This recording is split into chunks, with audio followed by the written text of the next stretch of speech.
Hi there, it's Teresa, testing my mic. Hello. Hi there, thank you.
Demis, are you online? Yes, Mr. Mayor, I'm here. Excellent. Okay, City Clerk, we have a quorum. Are we ready to go? Yes. Okay, thank you. Welcome everyone to the open session here, public comment before closed session. Would you call the roll, please? Councilmember Bates. Councilmember Bates is absent. Councilmember Jimenez is absent. Vice Mayor Johnson. Present. Councilmember Martinez. Here. Councilmember McLaughlin. Here. Councilmember Willis Here. and Mayor Butt. Here. And let me double Pretty check. clear, Councilmember Jimenez. present. Okay. Councilmember Bates. Okay, he's still absent. Okay, would you read the agenda items, please? During closed session, the council will discuss the following items: conference with legal counsel, existing litigation, 11 Richmond Terminal Corp. Versus City of Richmond. There are 2 cases. Wolverine Fuel Sales LLC versus City of Richmond. There's 1 case. Phillips 66 Company versus City of Richmond, 2 cases. Under conference with labor negotiators, agency representatives are Jack Hughes. Employee organizations are SEIU Local 1021, full-time unit, SEIU Local 1021, part-time unit, IFPTE Local 21 mid-level management unit, IFPTE Local 21 executive management unit, Richmond Police Officers Association, RPOA, Richmond Police Management Association, RPMA, IAFF Local 188, and Richmond Fire Management Association, RFMA. Okay, do we have any public comments on these items? I do not see any hands raised to speak on these items. Whoa, that's a first. Okay, so with that, we are adjourned to closed session.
Hey, Nat, this is Richard at KCRT. Yeah, They're already in closed session. You missed the open session. all right. Stop taking over my screen by sharing something else. Okay,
Something's wrong.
That's your audio, Justine? Yes. All right, we hear you. I'm going to mute your microphone until we get started with the meeting. All right, fine.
Richard, Ms. Richard? yes, the next meeting will be for the Housing Authority. We have people raising their hands already. Can we ask them to lower their hands? They can hear you right now. Okay, if you have your hands raised, can you please lower your hand? The next meeting will be for the Housing Authority. We'll call speakers for that meeting. Thank you.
Hi, Deborah.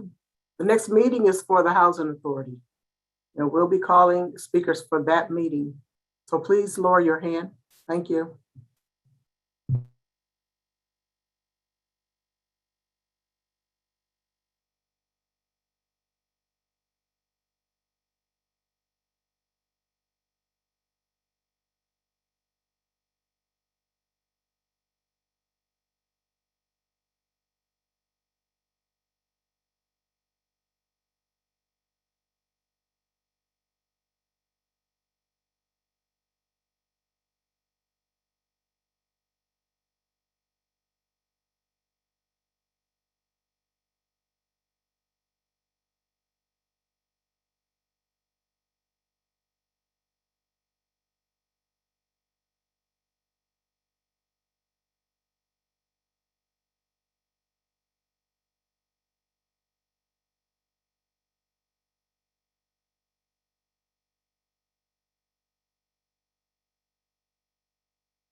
Going up yonder.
Okay, Madam Clerk, it looks like we have a quorum. Are you ready to roll? Yes, I am. Okay, welcome everyone to we'll be starting with the regular meeting of the Richmond Housing Authority. Would you call the roll, please?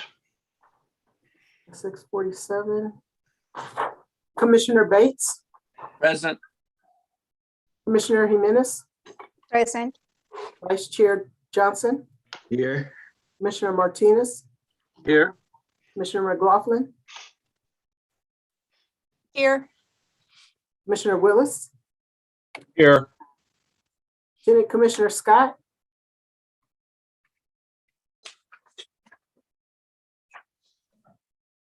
Lieutenant Commissioner Scott, Coming. is she here? Will be. And Chair Butt, Here. okay, is Lieutenant Commissioner Scott, is she here? Still dialing in. Okay, Okay, would you Good. play the public comment instructional video, please?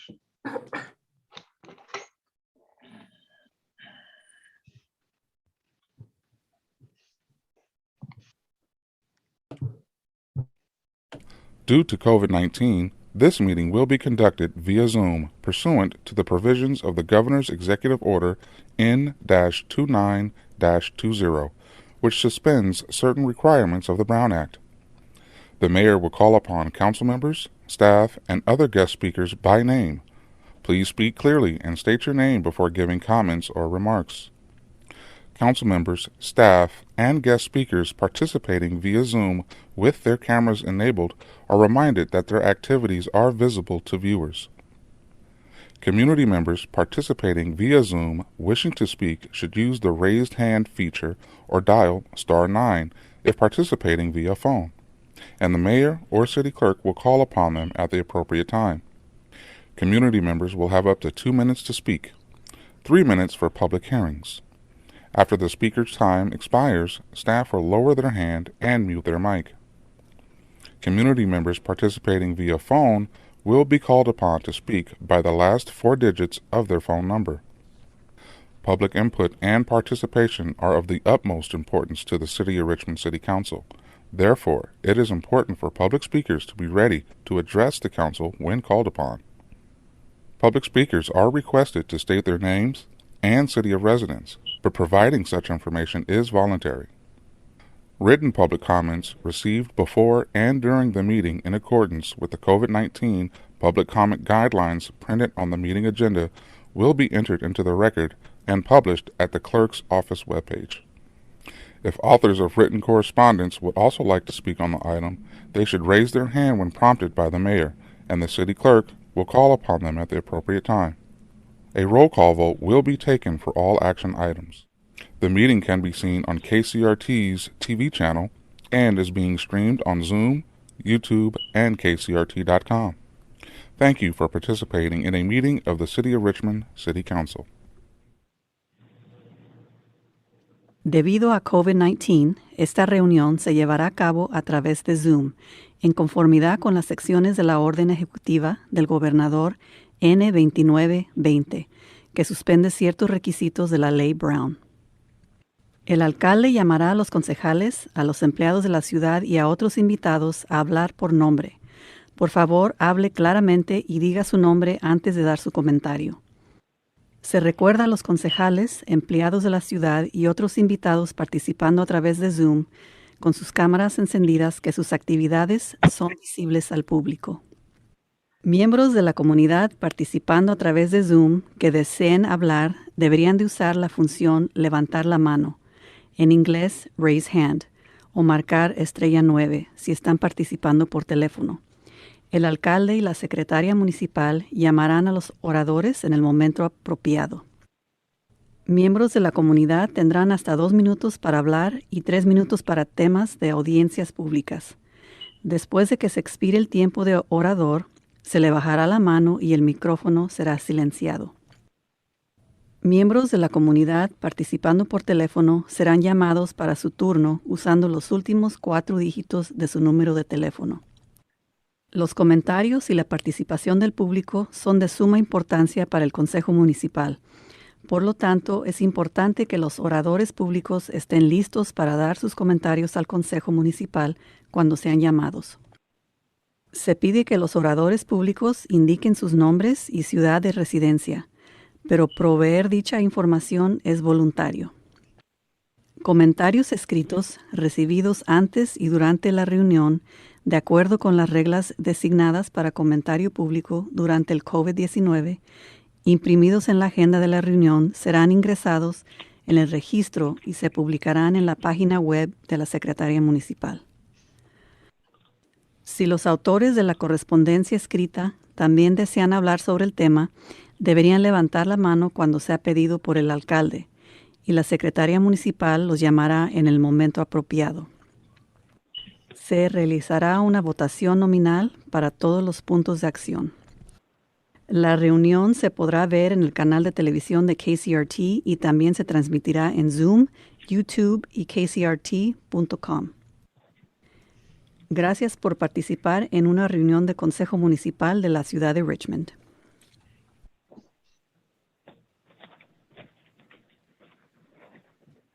The next item is statement of conflict of interest. Does anyone have a conflict? Next item is report from the executive director. Good evening, KCRT. Can you share the screen, please?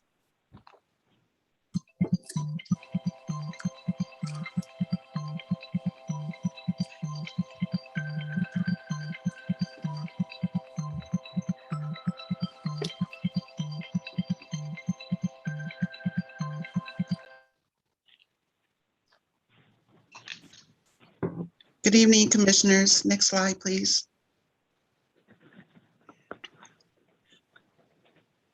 The Housing Authority combined with EAH is going to have a series of community engagement meetings beginning on October 18th with the Housing Advisory Commission.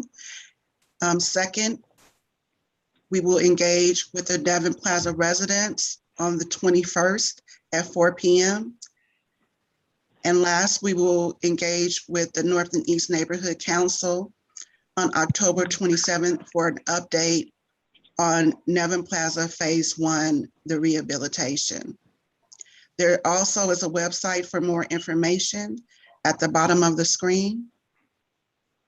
And we will be sharing this information on our website as well. Next slide, please. So the Richmond Housing Authority continues to have staffing challenges. Temporary staffing is not a long-term solution. Current transitions in temporary staffing have significantly impacted service delivery. There's been impact on administration, customer service, and maintenance activities. Work order requests are now being taken over the phone. You have to leave a message. And there's also a work order request email. We've had, as recently as yesterday, our only temporary employee in administration in her assignment. So we are having to close down the office to the public during the daytime. These numbers that are published are going to be checked on a 24-hour, well, not 24-hour basis, but on a daily basis. And we hope to return calls within 24 hours. However, for emergencies, we will be responding right away.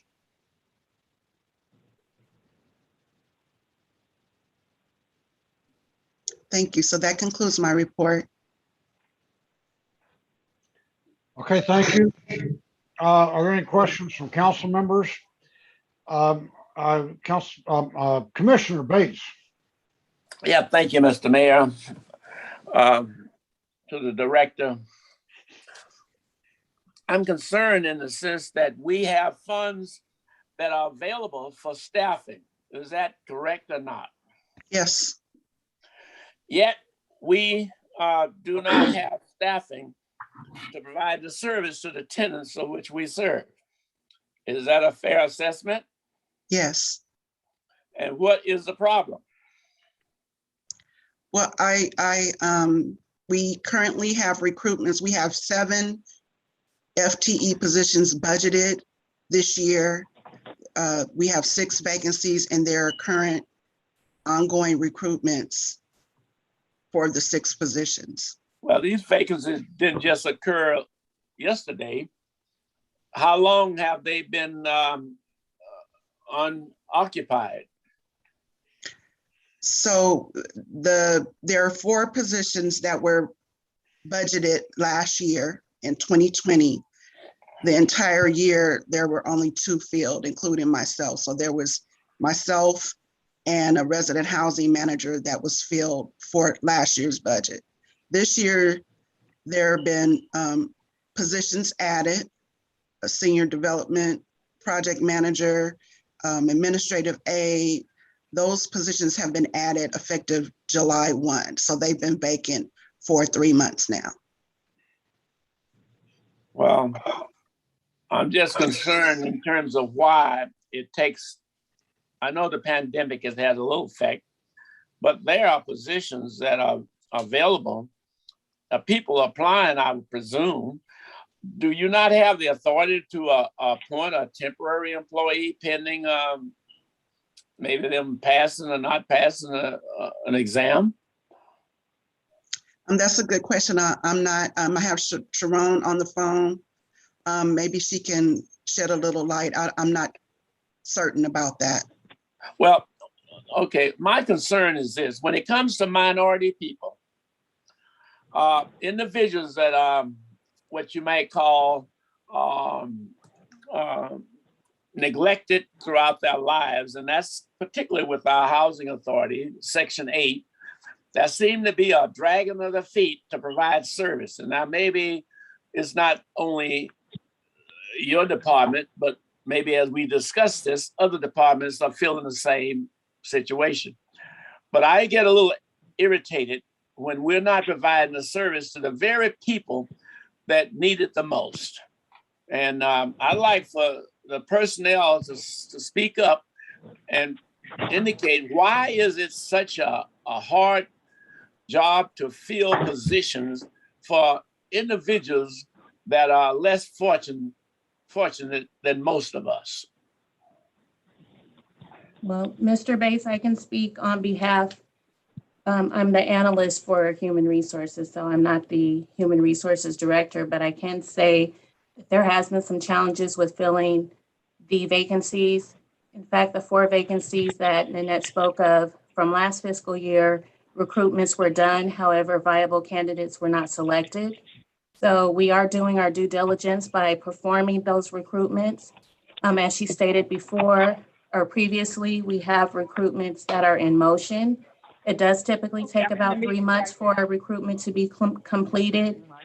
We do have to also wait for the requisition to be fully executed, but we are fully aware of the urgency of filling these vacancies, and I'm working diligently to fill them as soon as possible. You know, in the old days, we would hire people on a temporary basis.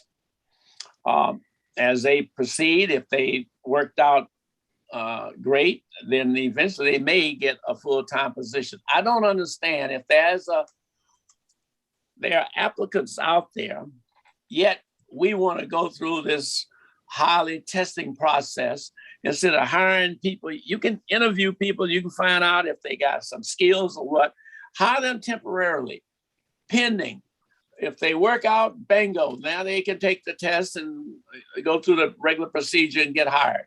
I just don't understand where you got to go and do the old professional way of recruiting and then waiting another 6 months and another 6 months and nobody get hired. So Well, that's just a frustration. It's duly noted, and I thank you for your input. The expertise needed at the Housing Authority is specialized, but for the more general classes, I do agree that we can explore other options. So I thank you for that input. Well, my suggestion, be creative. Okay, thank you, Mr. Mayor. Thank you, sir. Councilor McLaughlin or Commissioner McLaughlin. Yes, I was just wanting to share that I believe this item is to do some temporary staffing services, correct? Is that correct? Yes, that's correct. For the last almost 2 years, we've provided services by using temporary service contracts in the maintenance and the administrative. I see. Okay, so this would allow you. Just a second. Technically, we're still on the executive director's report. The item Yes. C1 has not come up yet. Okay, So these are questions about her report. So okay, so let me just say in regard to the overall report, which does kind of dovetail with the item, but while temporary services may be are on the agenda here, what I am wanting to make sure is that those positions that have currently been funded, those vacancies, are moved forward ASAP, so that, you know, if we do pass this temporary thing, it is a temporary thing, and that simultaneously the recruiting is happening for the permanent position. So as soon as possible, we could eliminate the temporary services and have a permanent position available for all of the vacancies. Thank you. okay, Commissioner Jimenez. No, I wanted to talk in G1 that I was the one who pulled out from the consent calendar, so I will wait until we are in there. Commissioner Scott, did you have something? Did you have a question? Okay. All right. Are there any public No, comments? I didn't have a question. I did not have a question. Okay, thank you. Are there any public comments on this item? We do have 4 hands raised, but I'm not sure if it's on the executive director's item. Well, I think we have to give them a chance. Okay, go ahead and call. Sorry, I'll go ahead and call the speakers. I have Naomi Williams, Michael Parker, Norma, and Deborah Bayer. Naomi Williams, you'll have 2 minutes to speak. You can go ahead and start. Good evening, Commissioners. This is Commissioner Williams speaking with the Commission on Aging, and we are interested in the seniors that live in senior housing. But what I would like to find out, I was told that we have 9 housing developments that seniors actually live in Richmond, or is there more? And if there are more, will you please, can I have their addresses and the months they have their meetings? Or I can call you later and you can give it to me, Nanette? Yes. Okay. I'd be happy to. Okay, thank you. You're welcome. Next speaker is Michael Parker. Michael, you'll have 2 minutes to speak. You can go ahead and start. Hello, I hit unmute. I guess I'm on? Yes. Okay, thank you. Hey, I'm Michael Parker. I live in and out of town, and I'm a happy resident of Atchison Village. And I know it's not a question and answer period. I'm just kind of expressing some maybe desire, hope, help. I've been very involved in LA community politics before. But just that when I walk from the BART station down to, I guess it's Curry Street to enter into Atchison, I just have to say, it looks like it was once thriving. I guess it was for longtime people that know. And I'm just hoping that at some point we can turn that urban blight around, other than just like candle locations from shooting victims and trash blown around and a couple trees planted here and there. And I guess I'll try to follow up with somebody more specifically about the older buildings that are there and the beautiful hope I feel when I go down there that maybe we can work on it.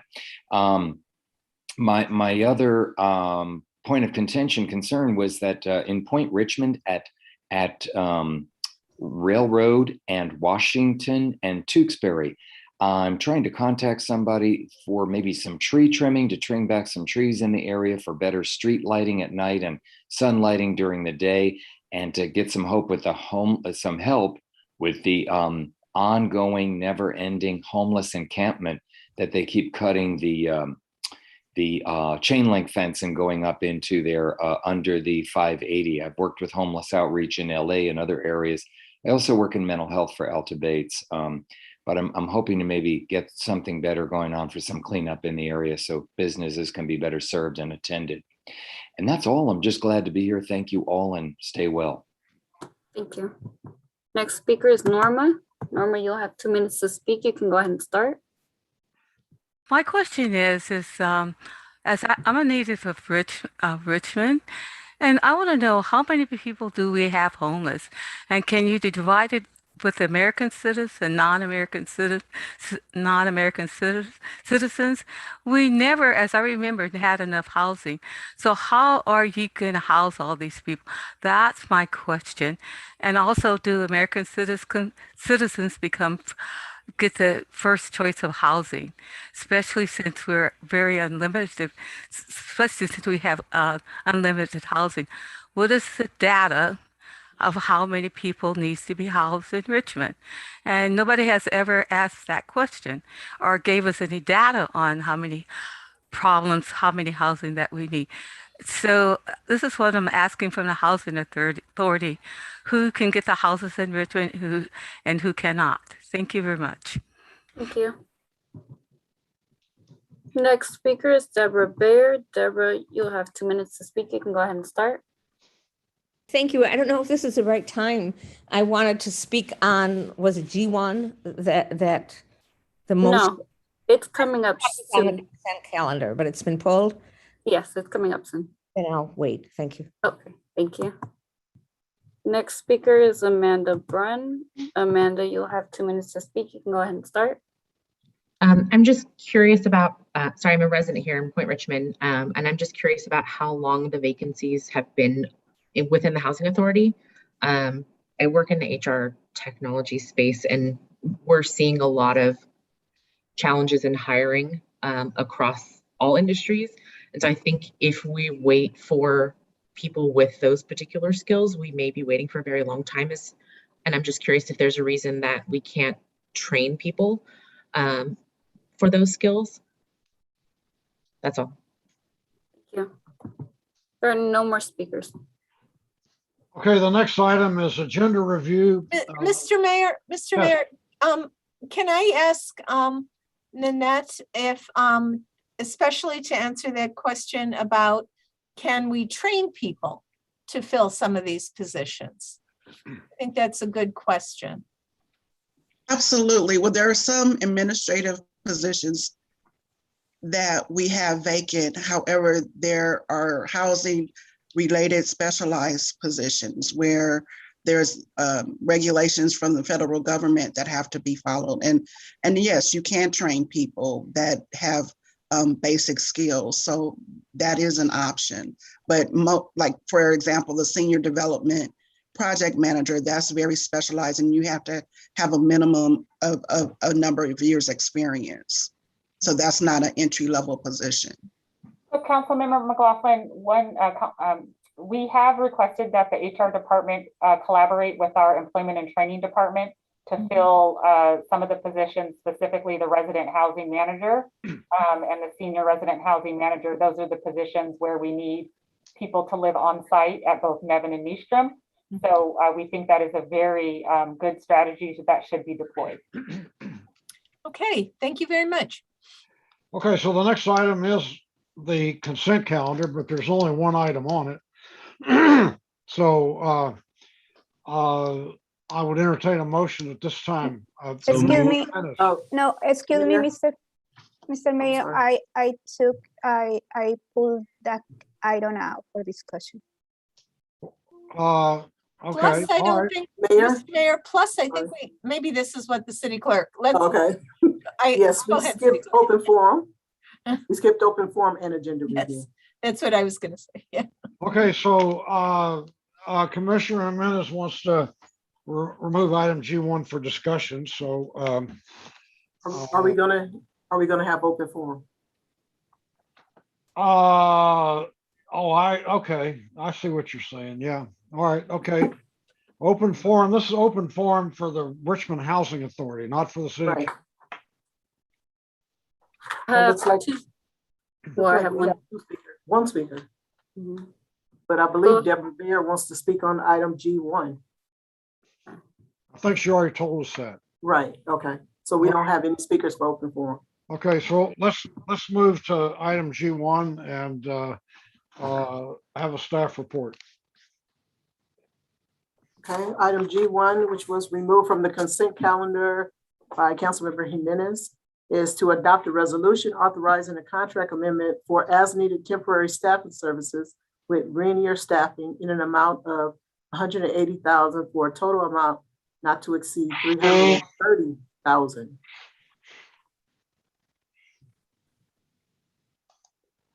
Are there any questions from council members? Commissioners, Commissioner Jimenez. Yeah, I removed this item from the consent calendar after, like, on September 23, I asked Anil Comelo, Mr. Comelo, for the vacancies information. And I got it, and thank you for sending that to me and to every city council, where it says in that spreadsheet that we have 100 vacancies all over, and I asked in each department, like the vacancies for each department. Then later we received information from Mr. Fox, who is the intern HR director who lives in Florida, I believe, who said that we have 123 vacancy positions. And when I was looking at, like, how many vacancies are in the Richmond Housing Authority, is a high percent, like, and then I had this conversation with the our HA director, Nanette, where she confirmed that there are 6 vacancies at the Richmond Housing Authority, including the senior resident housing manager, which hasn't been submitted to council for approval, and 5 positions that were approved by the city council in this year's budget. But that, however, there has been up to 2 positions filled over the past 2 years. And then something more that we have is that that they are 2 critical positions vacant: the resident housing manager and senior resident housing manager, and that these are requirements by the House and the state to fill staff that needs to live on site. Staff has been, some of the staff has been supporting Nanette. I will say thank you to Jose Urquilla, who continues to support Richmond Housing Authority by managing the maintenance staff daily. Gavino Arredondo and Deputy City Manager Chasa Crow, who are also providing support. You mentioned that the personnel requisitions have been submitted to the Human Resource Department, but there is no not certain of the status of that few positions. And that before there has been a dedicated staff, a finance staff person that hasn't been there hasn't been any dedicated finance staff person over a year. And at one time they were up to 4 employees, including a finance manager assigned exclusively to RHA. And when you look at the data and where you have vacancies, you also see that they are almost 20% of vacancies in the finance department. And then when I see these, that we are putting money in temporary staffing, I wonder why we are spending this money. And I know that we need it. It's not like any gains that get me wrong, but I am just really concerned that the lack of making the hiring process a priority for the city manager and for the HR director, then we ended up needing to pay these temporary staffing services that are significantly, is from $180,000 right now, no exceed $330,000. So I just want to have this conversation. And I just want to see if Mr. Fox is here to answer these questions, because I think this is not like, what I wanted to say is that this is not a city council or political problem. This is a management problem because what we approved the budget with the positions. And it has been, and this is not like, as Council Member Bates said, is also know that these vacancies are here just in this month, right? They have been positions that haven't been filled over the past 2 years. So I just want to ask this question to the HR about what is the situation here, because it seems that we want to support what Nanette and others are doing, but they cannot do it by themselves. And in this case, there is a vacancy rate that is over 90% in this department. So, Mr. Fox.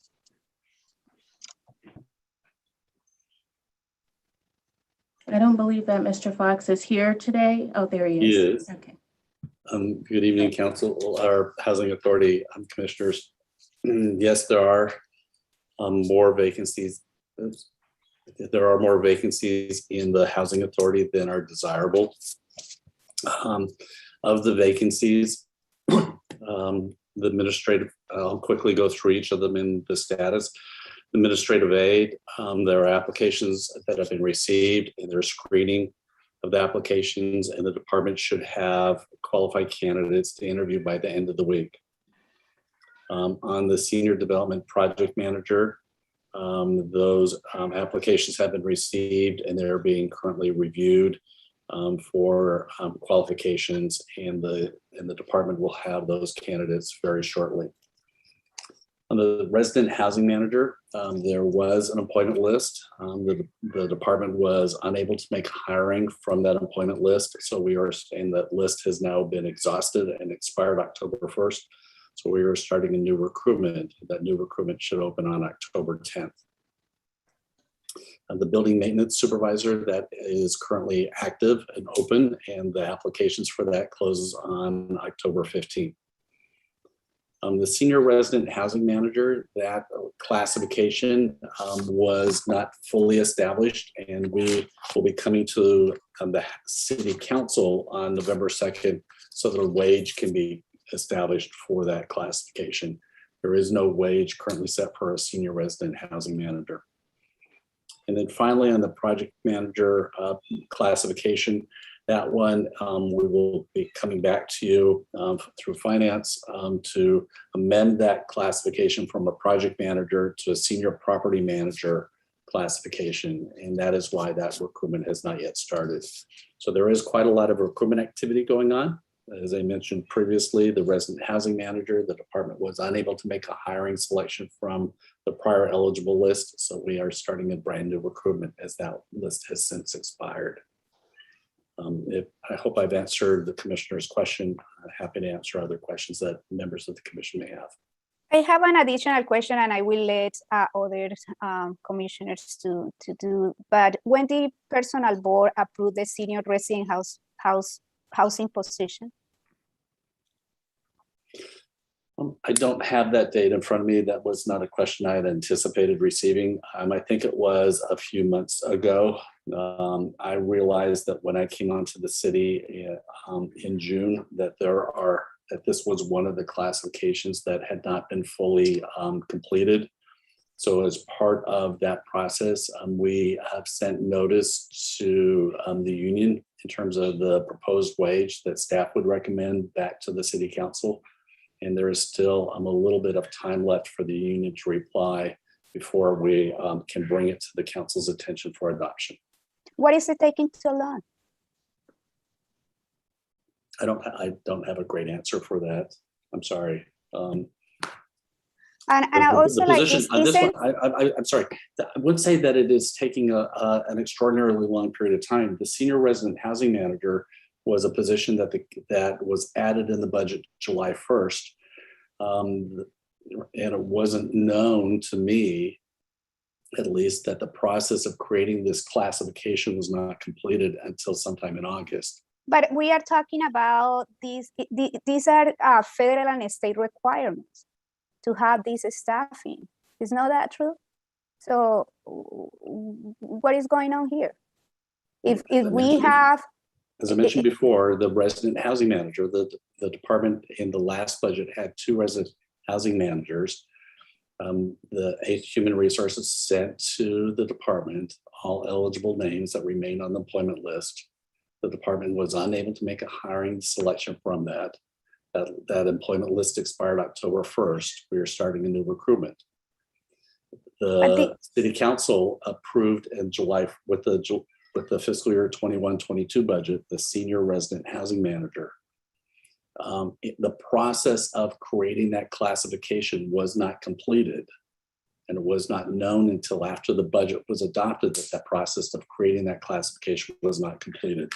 The city had not met and conferred with the union on the establishing of the wage, and we would have been unwise for us to come to the council to set a wage for that without having met and conferred with the union as to that wage. We are finishing that process, and we'll be bringing it to you on November 2nd to establish the wage.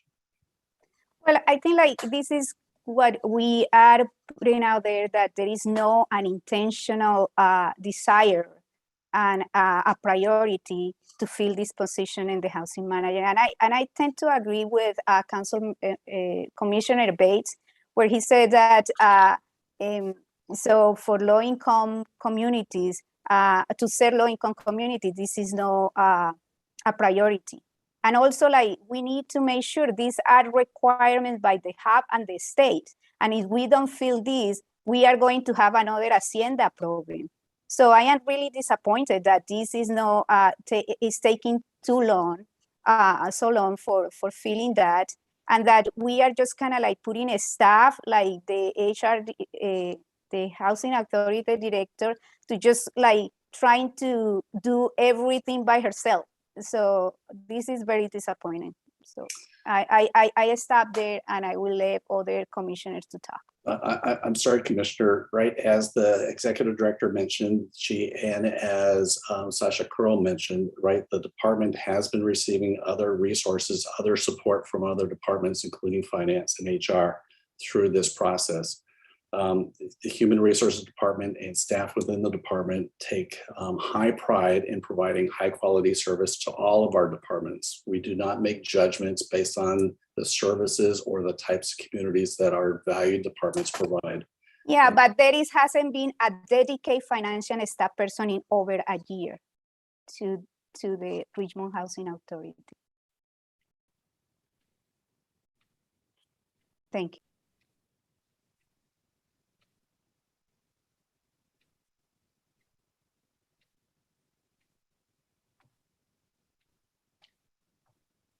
I'm sorry, I was muted. Commissioner McLaughlin. Yes, following along the line of the time frame for recruitment and processing of applicants. So it sounds like there were 4 positions, or 2 were filled in, where I'm talking about last fiscal year, 2021. There were 4 positions, 2 were filled, and the other 2 were not. So that's, here we are, several months, 3, 4 months, 4 months into the new fiscal year, July, August, September, well, a little over 3 months anyway. And there's a whole year that has went by in terms of the past fiscal year. So my question is, in the recruitment process, you say, like you said, now you went through a recruitment and now you have to reissue it in October. I'm assuming, I think I heard you say that was for positions that we authorized via the 2022 fiscal year. If I'm correct on that, it sounds like it's about a 3-month period. How long, first of all, question 1, am I correct on that you were talking about more current positions that you had out for a while and now you have to re-put out there? And the larger question is, how long does it take to put something out there? Did you put it out at the beginning of the 2021 fiscal year? And if there weren't enough applicants or satisfactory applicants, did you submit it again? I mean, why wasn't this aggressively pursued is my question. I don't have all of those answers, Commissioner. In last fiscal year's budget, there were 2 resident housing manager positions. The Human Resources Department had completed a recruitment, had an active eligible list or employment list. Names were certified to the department and they were unable to make hiring from those names certified. As I mentioned, that employment or eligible list expired October 1st. And because we have exhausted the names and the list has been expired, we must start a new recruitment. The personnel rules provide a number of mandatory steps in doing a recruitment. The senior resident housing manager, right? The city council changed the allocation from 2 resident housing managers to 1 resident housing manager and 1 senior resident housing manager effective July 1st. The senior resident housing manager's brand new classification. The personnel board adopted the classification specification, sometimes called a job description. The city council had not established the salary. That was not known until sometime after July. So we are currently in our media confer process with SEIU on establishing the wage. It would be wrong for us to come to the council to tell you to set a wage without us having to gone through our mandatory process with the union on that part. Similarly, the council authorized a project manager in the new budget, but upon further review, the housing authority, the city believed that the correct classification should be a senior property manager, not a project manager, but a senior property manager. And the finance department is separately bringing that correction to the council. If the council said no, right, then we would have wasted time doing and resources, including money, doing a senior property manager recruitment, when in fact, if you said it should be still a project manager, my apologies, project manager. The other positions I mentioned, right, administrative aid, we have done a recruitment and names will be certified to the department by Friday. The senior development project manager, we have accepted applications and there's a subject matter expert, somebody knowledgeable about the work that is reviewing the applications, and that work should be completed on Thursday. The The building maintenance supervisor, that is a current recruitment underway, and we stopped taking applications. The application period closes on October 15th. The personnel rules require that I, as the HR director, open a position within the personnel rules, covered by the personnel rules, for a minimum of 10 days. Sometimes we do it longer based upon our recruitment efforts and how long we think it may take to get a suitable number of qualified applicants to apply. And so after the 15th, we will know what our applicant pool looks like and whether or not we have a sufficient number to finish that recruitment, or will we need to reopen the recruitment and try something different. So those are the positions that are authorized and currently unfilled in the department. So I think I'm hearing you say that actually the positions that will be reopened in October were actually, or at least one of them, goes way back to the previous fiscal year. Is that correct? It's correct, and the department, right, Human Resources certified names for which the department was unable to make a hiring decision. So my question on that is, if you had a list of names for a whole year plus now, and it was clear that a selection could not be made from that, could not you have opened up the list earlier to get new names that might have been selected? Why wait? I mean, I'm inclined to agree with Commissioner Bates as well. These are vulnerable communities that need to be highlighted and prioritized. And to just say, well, we're going to wait out until it expires, that list, to me, isn't proactively engaging with the needs of the Housing Authority residents. So I guess that question is there some rule that says you have to wait until the deadline for the current list expires, or you could have went out to get more applicants earlier? And the question is best suited by Deputy City Manager Sasha Kroll on why the department was unable to hire somebody from the name certified by Human Resources to the department. Because the compensation is woefully inadequate, and we've raised that to HR before, that's a significant concern that we have, that the position may not even be paying the city's living wage. We've also let HR know that and finance, that we didn't request the project manager position, and that was entered in error. And so I think that what unfortunately we're seeing this evening is that the Richmond Housing Authority has been significantly under-resourced. We are certainly trying to do our best to meet the community's expectations, and we apologize that that has not transpired. We will continue to work diligently with Sharon to fill these positions.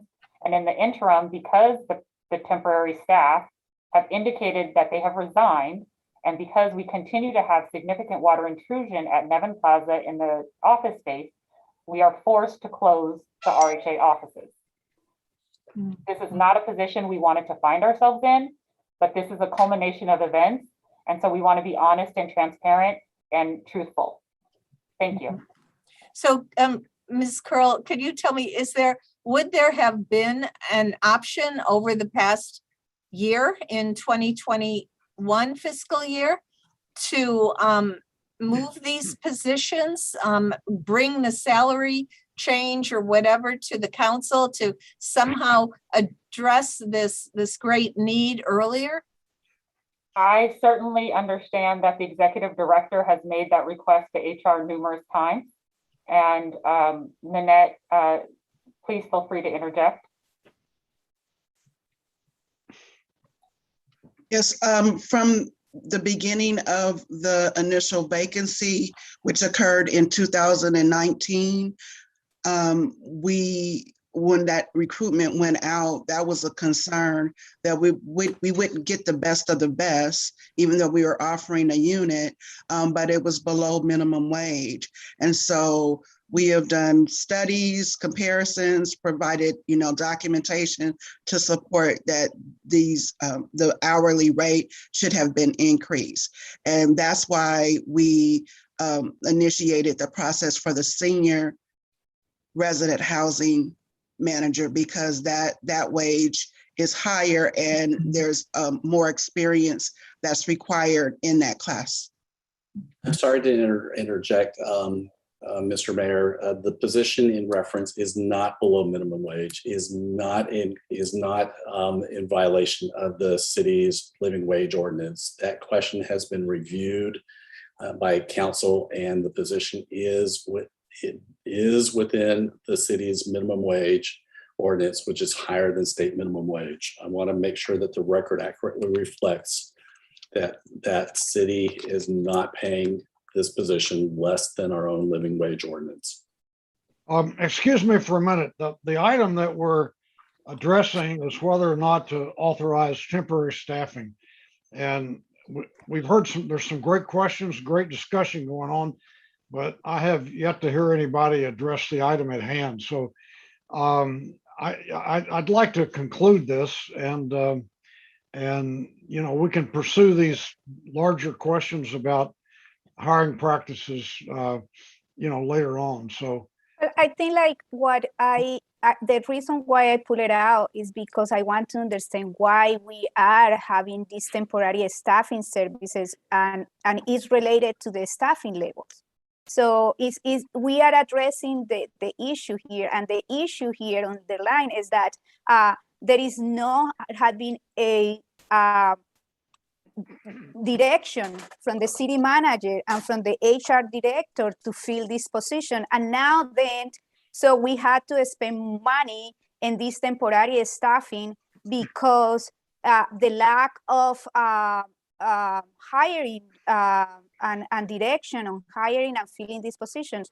And this is concerning, not because we have 123 vacant positions. And I know that there are some right now, 36 positions that are in trying to fill it, but still there are so many others. And one thing that I asked that I haven't received a response, how long this position has been vacant for, and I'm waiting for that answer. So this item here is related to having this position not filled. So now we are having to pay this temporary staffing because the lack of leadership that is a management problem.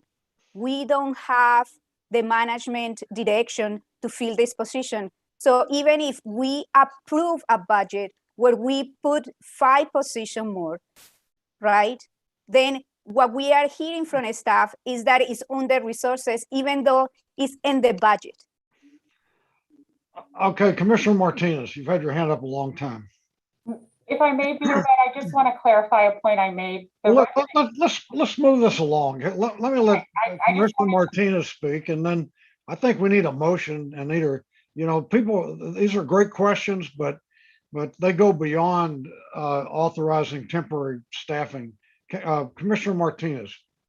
Yeah, about the temporary staffing. I've worked for temp companies before, and I was paid a living wage when I worked for them, but the temp company took money from my wages so that I ended up not making living wages after I paid the temp company my share. So these temp companies, do they do business that way, or do they charge an overhead for getting us the temp?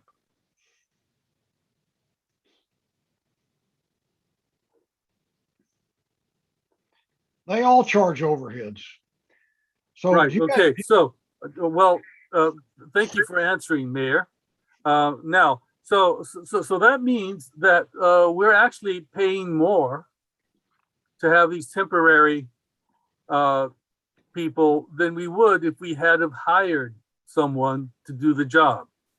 And with the temporary jobs, we don't have the continuing knowledge moving forward, which means that every time we get a new temporary person, we're starting at ground zero. And then there's a question of whether or not they are as adequate as someone who was hired at the beginning and stayed on. So I think that we are remiss in not being more proactive in hiring people and making sure that we have staff, because we're not only talking about the temporary people, we're talking about the morale of the people who are here now. And we need to keep that morale up. And the only way we can do that is by getting people in who can help them carry the load permanently, instead of having this temporary situation. So I'm amazed that we're where we are. Okay, so we basically have two choices right now. We can either authorize some temporary hires, or we can wait till HR gets around to hiring some people. So you guys need to make a decision what you want to do. Okay, I am willing to I'm sorry, I am willing to make that we authorize 90,000 K, no exceed $200,000 for this temporary position, so that we can at least have somebody who answer the phone and film that. That will be my motion. I second that I'll motion. second it. And the reason I second that is because if we give them all the money, there's less incentive for them to hire new people, and we need to put the pressure on new hires. Okay, and I think like, what was the amount of money they asked for? 180. What did you say? Half of that, 90,000. 90,000. Half of it. Yes. Okay, we have a motion and a second. We have not yet heard public speakers. I'd like to call on the public speakers. Okay, just to remind us, public speakers, we are still on the Housing Authority item G1. If you have your hand raised to speak on that, we'll call you. Okay. I have 3 speakers so far: Norma, Hewlin Barnett, and Joey Schlemmer. Norma, you'll have 2 minutes to speak. You can go ahead and start.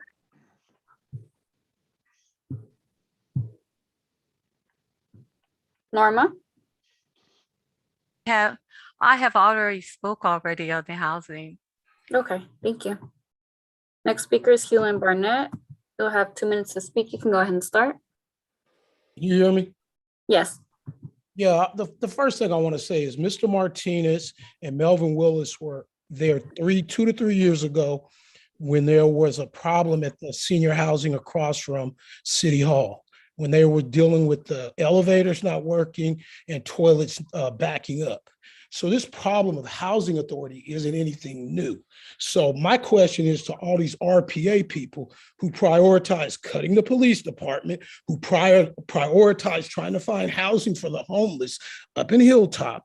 To me, your priorities seem like, I don't know what your priorities are when you say you want to help the people, when you could have dealt with this months ago. And would really, if this was a priority, then you would be there watching over this whole process.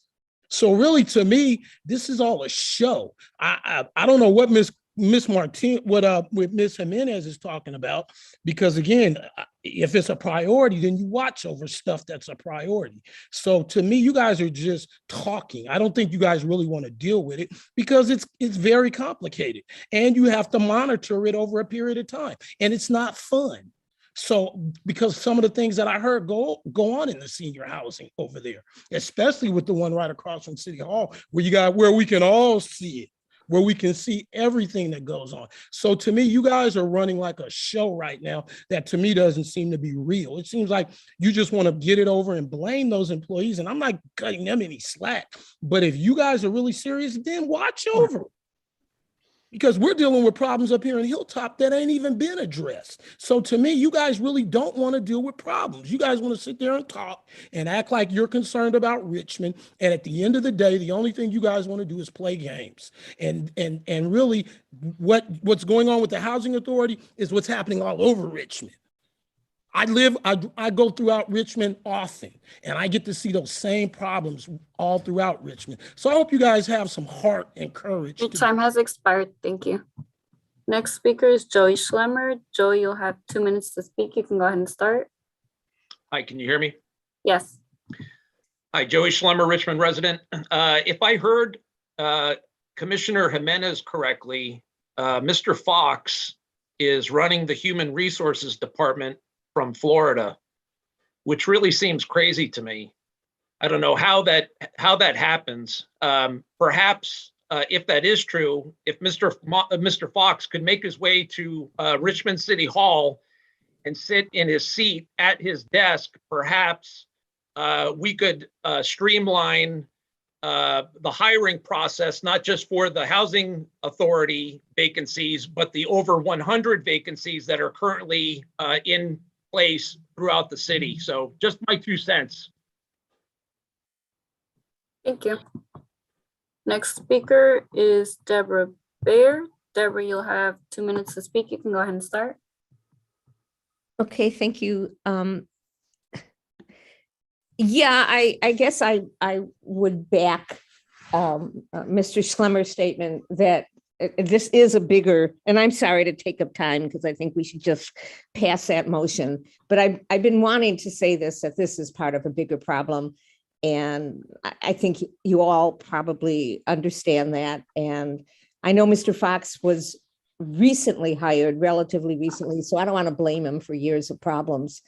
And but the whole agenda is full of things related to staffing. So I won the environmental services manager had resigned from the city of Richmond, and the water resource recovery program, it says in the documents backing up item I-1 that they're extremely short staffed and trying to cover multitude of duties due to staffing issues. And so we're outsourcing that. I-1 is about outsourcing. And at the same time, there's up to $375,000 in I-7 that we're supposed to approve for executive recruitment. And I did ask, I sent an email to Mr. Fox, I didn't get an answer to, saying, how many positions are we talking about for this $375,000? And I don't know. And I see in I-9, the city manager is trying to pass this reorganization, which I don't know if it's good or bad, but I really fear that we're trying to, that we are concentrating on high-level managers and those positions and not on frontline workers who are those positions are going vacant and are not all being open. They're not all posted. So that's all I wanted to say. Thank you. Thank you. There are no more speakers. Okay, we had a couple of lingering questions. I believe Commissioner Willis, did you have your hand up earlier?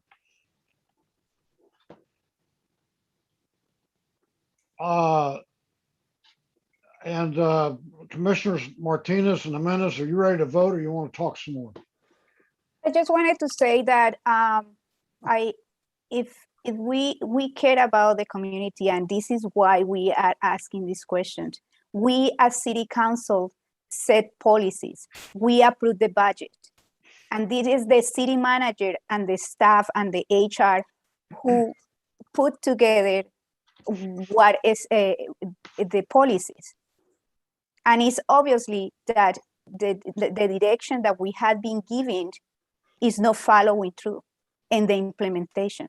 So what I wanted the people understand that this is not a political question. We did our job approving the budget. We did our job to pushing for policies. And now there is a management problem that we need to resolve.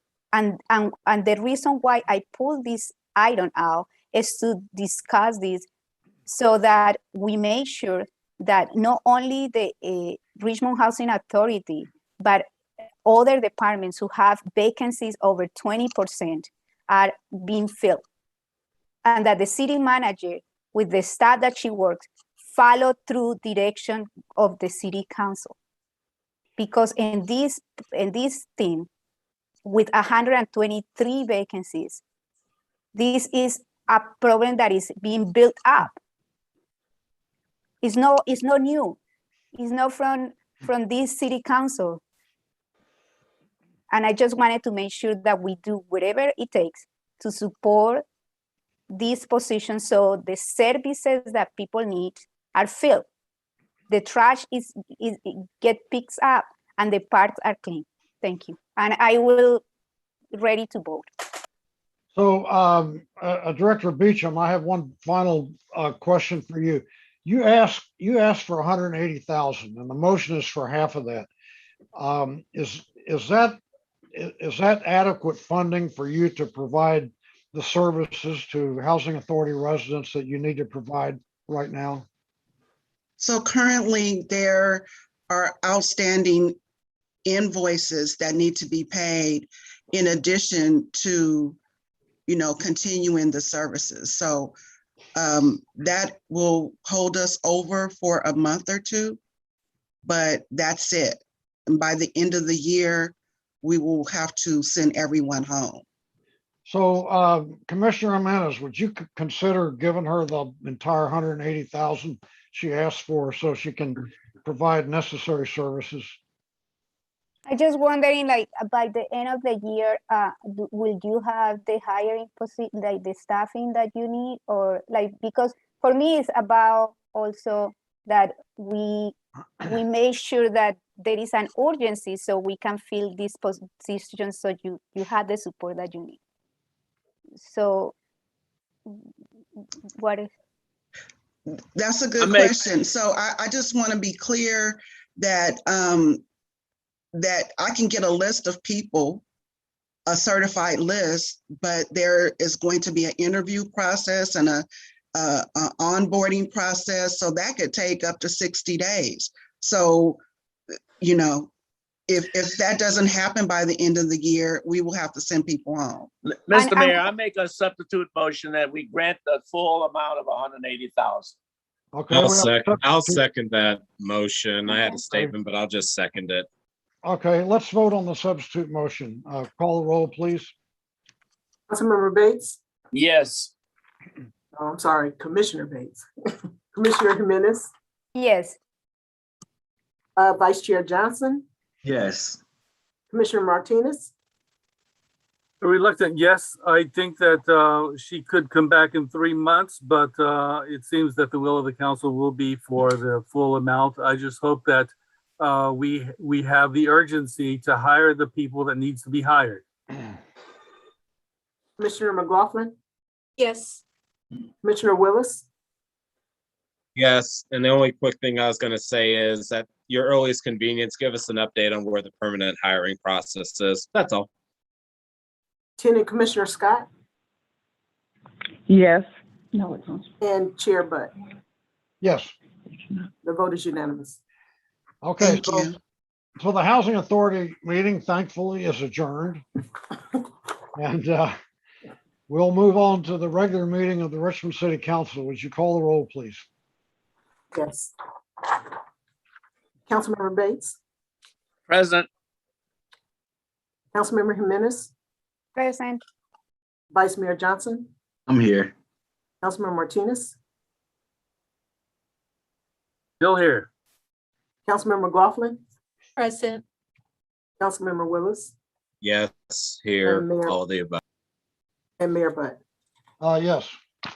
I mean, here. Okay, statement of conflict of interest. Does anyone have a conflict of interest they want to declare? I don't see any. Agenda review. I already have some requests. I understand the staff has requested that item I9 be removed to come back at a future date. And the city clerk told me that there've been requests for I2, I3, I5, I7, and I11 to be removed from the consent calendar. And I assume all those people talk to the appropriate staff. Is that right? Okay. Yes. Okay, so I11. I mentioned I11. Okay, thank you. So are there Would any you- others? Any Would other? you repeat the I removal? will. I2, I3, I5, I7, and I11. Thank you. So are there any other requested changes to the agenda? Okay, if not, we'll move on to the next item. And before I get there, after last council meeting, I asked the city attorney if the Brown Act required us to invite public comment after all these reports. You know, we have several reports coming up. We've got report from the city attorney, report from the city manager, recent crime report from the chief of police, and abatement report from the public works manager. And she advised me that we need to call for public comment after each one of those.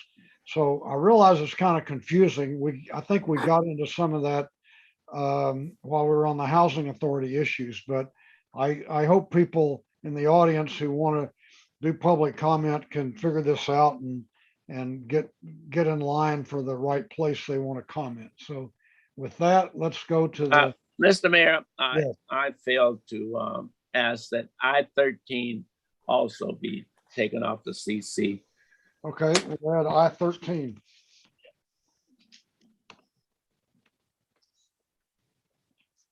Okay, so with that, we'll go to the item D, report from the city attorney of final decisions made during closed session.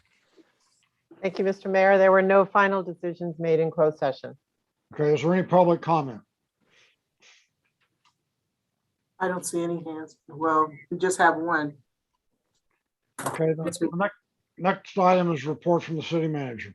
We have one speaker for the report from the city attorney. Okay, call that speaker, please. Okay, I have Hewlin Barnett. Hewlin, you'll have 2 minutes to speak. You can go ahead and start. Well, I wanted to speak in open forum. I don't have anything about the city manager, so thank you. Okay, that's coming up. Thank you. Okay, so next item is the city manager's report. Thank you, Mayor. So one of the incredible services that our staff in the Community Services Department has been able to maintain the entire time has been healthy lunches for seniors. So I just wanted to highlight that that is still a service that we're providing, a healthy, nutritious lunch, and they've been able to make it work out again through the pandemic by providing frozen meals for throughout the week. So if folks need a meal, please call the Senior Center directly. That number is 307-8085. So that is continuing. And also, one of the ways that we get good feedback from our community is every 2 years, there is a community survey that helps evaluate services and measure resident satisfaction. That survey is open to all residents at this time. If you go to the city's website, there's a little search button on the top right. And if you just type in survey, the very first link brings you to the page that has all the information about taking the survey for this year, as well as information for prior years. So we'll encourage everybody to participate in that survey, again, that we do every 2 years. Thank you. Okay, are there any public comments? I had one comment. Or you have a question? Go ahead. To the city manager. Week after week, we receive complaints from the public with respect to the filthiness, how filthy this city is. Council members bring the same argument. Today I drove again on 23rd across from Grip, the same trash in the homeless situation that I've been speaking for in about 2 or 3 weeks, continue to exist.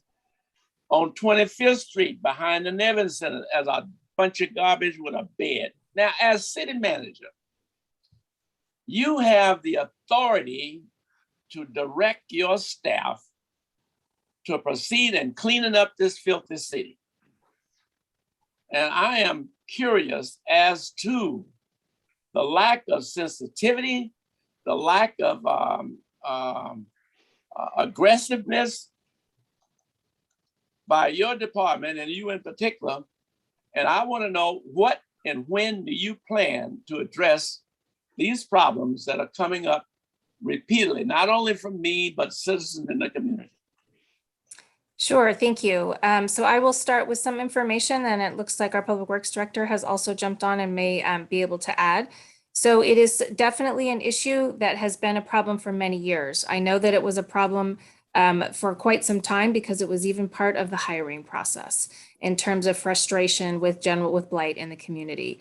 And I can assure you that there is a very focused, aggressive look with all kinds of different departments that try and address it. I know sometimes as soon as something is cleaned up, within hours, things can start to look, not as we would all like them to do. We are doing a number of things in terms of being able to pull together information for you about the type of staffing that we would need to better address it. But more importantly, coming back with a coordinated plan for council's approval that talks about what the city can do, what we can do in partnership with the community, and what the community can do to help this issue. And there's a number of different things that we're trying to look at to improve. Things have been in place for a number of years. And so refreshing that and refocusing and seeing if we need to enhance or change things is a very active process at the moment. Several months ago, the defunding of the police authorized, I think, $500,000 for young people to be engaged and hired to help clean up the city. Nothing seemed to happen. There's no progress report of where we stand. There's nothing. We're just like the council by majority voted, and nothing has occurred that has been brought to the attention of the council. When can we expect the report with reference to how soon you're gonna implement that program? The money is there. Mm-hmm. So there were two different actions that the council took. One was to significantly increase the number of youth who could be hired. They were not specific to a specific program, and that hiring has happened. We have hundreds of youth employed in various different ways, and with the city, with private businesses, again, in a whole variety of ways.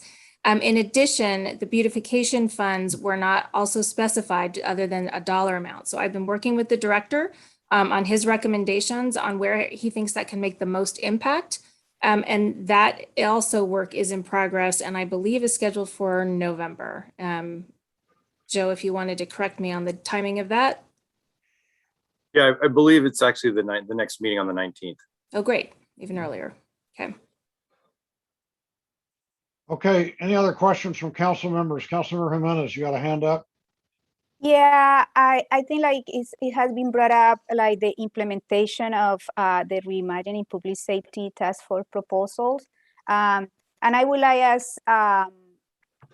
as we have been having a report here that we add a report starting in November with how these implementation are and each proposal can be, because I know that at today, over like almost 300 youth have been employed by the youth work. So this is a significant achievement that this proposal. So I want to see more about how the other proposals are going. So, and it doesn't need to be every city council, no, a month or every 2 months, but it will be good. Councilor McLaughlin. Yes, I just wanted to say that I did touch on this with Councilmember Jimenez, but I also I don't know if we talked about a date, but I think we should start and we should do this monthly. And I was going to put it on the agenda and with Councilmember Jimenez as a co-sponsor for October 19th. But if we don't need to, because I know, Mr. Mayor, you're always saying when Councilmember Bates says, I want to get a report on this, well, you could put it on the agenda. So I was going to just put it on the agenda for the third Tuesday of every month. We get a report from the Reimagining Public Task Force. I think it's important that we get one early, so rather than wait till November. So can we get it just by stating it right now, as Councilmember Jimenez was saying, or do you want us to put it on the agenda? All you have to do is ask the city clerk to put it on the agenda. All right, Councilmember Jimenez, let me talk with you offline and we'll get something on, but we'll want it on for a regular task force meeting or task force update every month. So Mayor, can I add to that conversation? I understand the task force itself is actually starting regular community updates and community meetings themselves. So we can try and coordinate on, at some point, there's some concern about the amount of duplication or amount of staff time that can be spent on these. I don't think this requires staff time at all. Although I was going to, and I haven't had a chance yet to mention this to Mr. Nantel, because I did have an opportunity to talk with a couple of the task force members on this, and they thought it was a good idea to start it on October 19th before the community meetings, because they could promote the community meetings at the council meeting. And this way, that would be another form of promotion. I'm sure outreach will be done in other ways, but I don't think ultimately this needs, I do want staff to know about it, but I don't think staff needs to be there to give the report. Okay, before we move on to the next, are there any public speakers on this side? We have 2 hands raised. Okay, Okay, I have Hewlin, Barnett, and Norma. And just to confirm, Hewlin, you're speaking on item E, the report from the city manager? Oh, most definitely. Can you hear me? Yes, go ahead. Yeah, I sent an email to the city manager today. And I also sent can you hear me? Yes, go ahead. Yeah, I sent an email to the city manager today, and I also sent one to Mr. Leach yesterday about the broken light up at Hilltop Mall that's been broken for 5 months. And what's really just kind of mind blowing is the fact that it's an intersection where you have 12 different turns. You have cars probably doing close to 50 to 60 miles an hour on Hilltop Drive at any point in time. And so what you have are flashing lights. And so what's even more incredible is that people try to cross there. There's a school on the other side, and then there's Walmart on the other side. And so what I understand is that, well, at least what I experienced coming from Firestone the other day is how dangerous it can be. And I had my wife share a story with me just the other day, because she has to take my daughter across that intersection, is how she had to literally stop her car in the intersection to allow for a pedestrian to go through. So my question is really to Mr. Leach and to Ms. Sneidman. Why is it you guys don't respond and communicate with the public? Why is it that you get these jobs and you don't have to communicate? And I'm more concerned with even going back to Mr. Johnson, to Mr. Martinez, to Mr. Willis. When are you guys going to have courage to hold these people accountable and do your job? Because they're only going to work as hard as you expect them. And when I hear Mr. Willis talk, it's just mind-boggling to see how just laissez-faire he is about the community and what the needs are. Because this is going to be something you have to watch on a regular basis. We've been without a light going on 5 months. $20,000 in a city that has a multi-million-dollar budget. They have Amazon. They have Chevron, and you can't repair a light? That's incredible. Thank you. Next speaker is Norma. Norma, just to confirm, you're speaking on item E, report from the city manager? Yes, my question is, why did reimagining take the money in the first place? I have never heard of an organization that say they need extension. When you took the money, why weren't you ready? That's all the question I have. You took money and you're not ready. And then you keep adding these extensions. Now it's in October. You guys should be ashamed of yourselves. Thank you. Thank you. There are no more speakers. okay, before we move on to the next one, I just want to caution the council. Right now, we have 4 regular reports that go on every council agenda: city attorney, city manager, chief of police, and public works director. And now we have to have public speakers. So what's happening, when these were originally put on, they were seen as an opportunity for these people to make a short report to the city council, and then we move on. What's happened is that reports are made, and then multiple council members ask a lot of questions and get off into a lot of peripheral issues. And then we have public comment.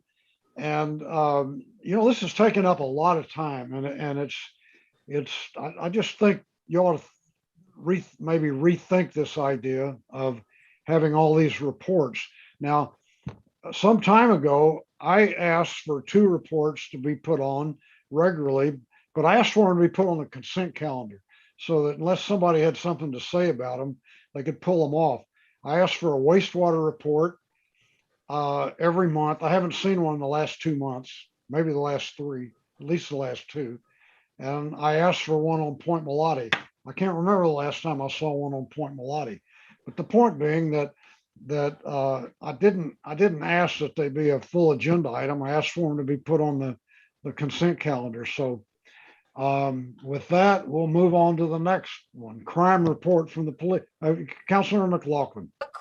A quick possible solution if those who put on the other items would instead of having them at every meeting, have them once a month, like we're suggesting for the Reimagining Task Force update. It would slow down. We could have different months for different reports. I don't know if that's something that the other council members agree with, but it is something to consider. Yeah, something to think about. Okay, the next report is from the Chief of Police. Good evening, Mayor Butt and City Council. Over the course of the last week, we had 1 homicide of a 28-year-old male who was shot to death on the south side of town. In addition to investigating the homicide, we investigated 4 additional shootings, 3 robberies, and 6 felony domestic assaults.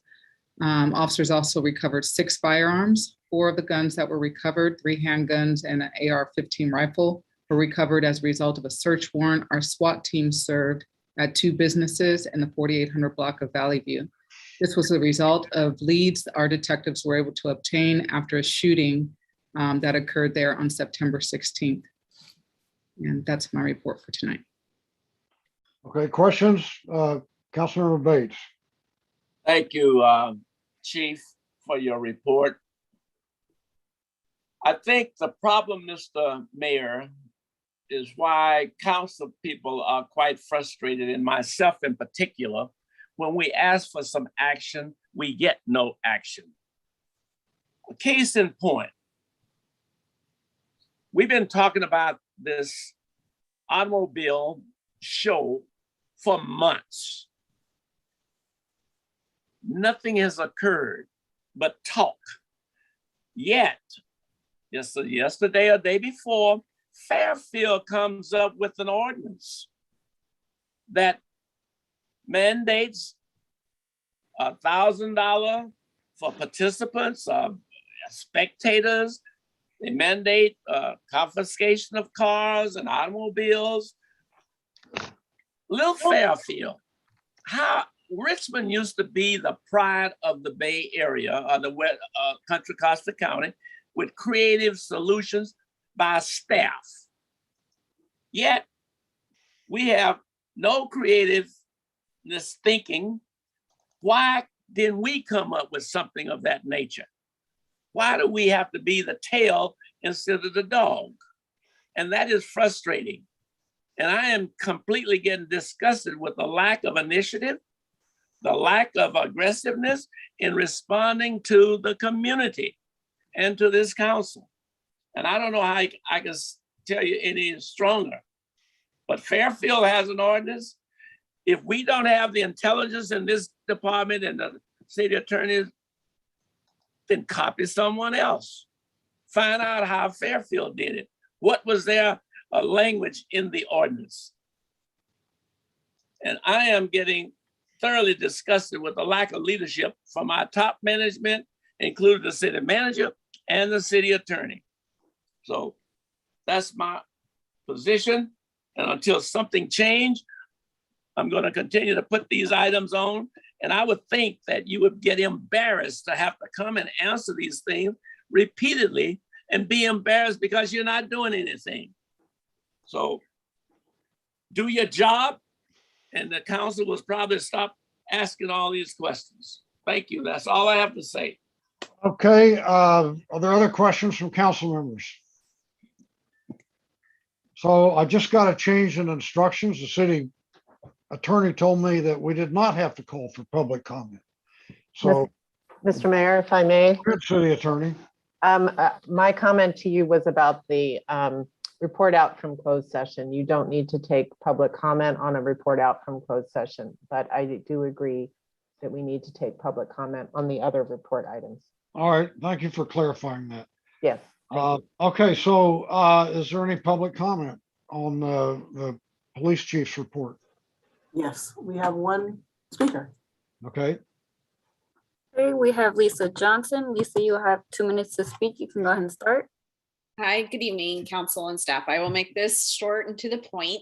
I agree with a lot of what Councilmember Bates has said. He's on the receiving end of a lot of my emails when it comes to sideshows in the city. And I continually pass along other ordinances and actions that other cities are taking.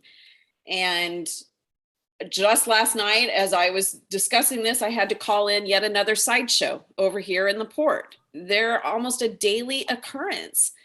And I noticed, and I would love the chief to comment on this, because this was a new thing that happened last night, was after I called 911, I get a text from the Richmond Police Department that is talking about my incident number. They will try and follow up on it.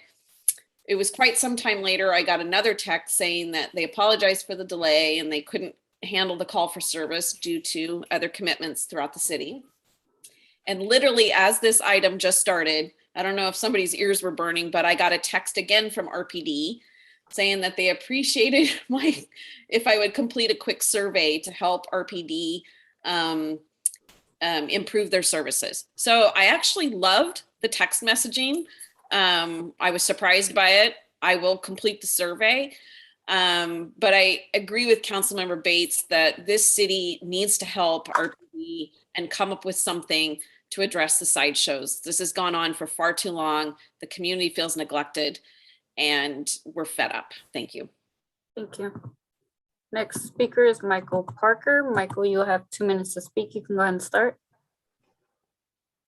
Yes, good evening. Just again, from having lived in LA on and off part-time and also in Richmond, people all over are very frustrated and upset, yet I don't know, I understand that in some areas they're calling it in at the beginning of it as a 911 episode to at least contain it. So I'm not sure what the answer is, but I think in the eyes and ears of some of the teens or young adults doing the sideshows, they kind of have an understanding of hands off, nothing's going to happen. Bring on the crowds and we'll get away with it and whatnot. So I just kind of urge you also, as everyone else, to hopefully that we can get a handle on this, whether it's a 911 to get everyone there and surround it or whatever. I understand it's a very fragile situation. I do hear that, but I'm just hoping we can move on something, because right now it just seems to be an accepted practice. Thank you. Thank you. Next speaker is Hewlin Barnett, and after that, Alias Estrada. Hewlin, you'll have 2 minutes to speak. You can go ahead and start. Yeah, no, mine is gonna go to similar to what these other folks said, because they're figuring it out. They're pretty smart. But I think to add to the problem, and this is where I think the folks like Ms. Jimenez, Mr. Martinez, because Mr. Martinez and Mr. Willis have been around for a while, so they know this problem is anything. It's dealing with traffic safety. It's the fact that people can't walk across the street and feel safe in our own community. So I know I sent you an email that requested you guys investigate a traffic light program where it really is hands off for the police, where we have cameras that literally cite folks for running lights. So my question is, if you don't want police, what are you going to do to at least create an environment where people realize that somebody's monitoring? It's not the fox watching the hen house, because that's what you guys have created.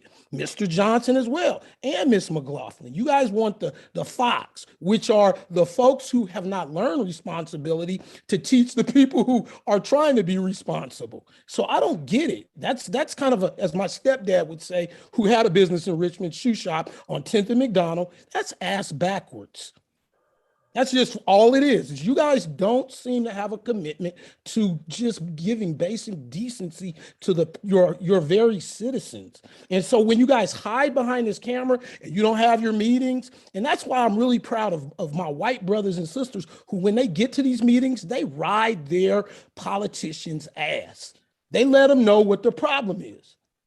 They really let them know. And I can't wait to see some of you in public so I can let you know how I really feel. Women, you ain't got to worry about that. But men, you will know how I really feel when I see you. That's the beautiful part. And I'm not going to look for you. I know we're going to cross paths. That's beautiful. Because then you'll know that we shouldn't have to suffer. Thank you. Next speaker is Ali Estrada. Ali, you'll have 2 minutes to speak. You can go ahead and start. All right, thank you. The question is for Chief Police French. Thank you so much for the update on the recovery of the weapons that from the Valley View Plaza shops. Could you repeat how many of them were recovered by you guys? And could you name the shops? The community around here is really very upset about what's going on at that plaza. I want to know exactly the details of when you went in with the warrants, what happened, and if there's a follow-up to that. And the last question is, what can the community do to support your efforts to make this community safe again? Let me point out to the speakers that this is not a question and answer session. It's an opportunity for public comment. So the police chief or somebody in the RPA may want to get back to you, but we're not going to have a question and answer. All right. Okay. And with this, the recording will be typed out because she did make the report. Is there a way that I can access the report? Why don't you send them an email? Send an email to the chief of police. All right. All right. Well, thank you so much. All right. So my There is a comment is, recording. There are reruns of this though, Ms. Estrada. all right. Well, thank you so much. Thank you so much. I'll contact you for more details. Thanks a lot. Okay. Any other speakers? No. Okay. Next item is abatement report from the Public Works Director.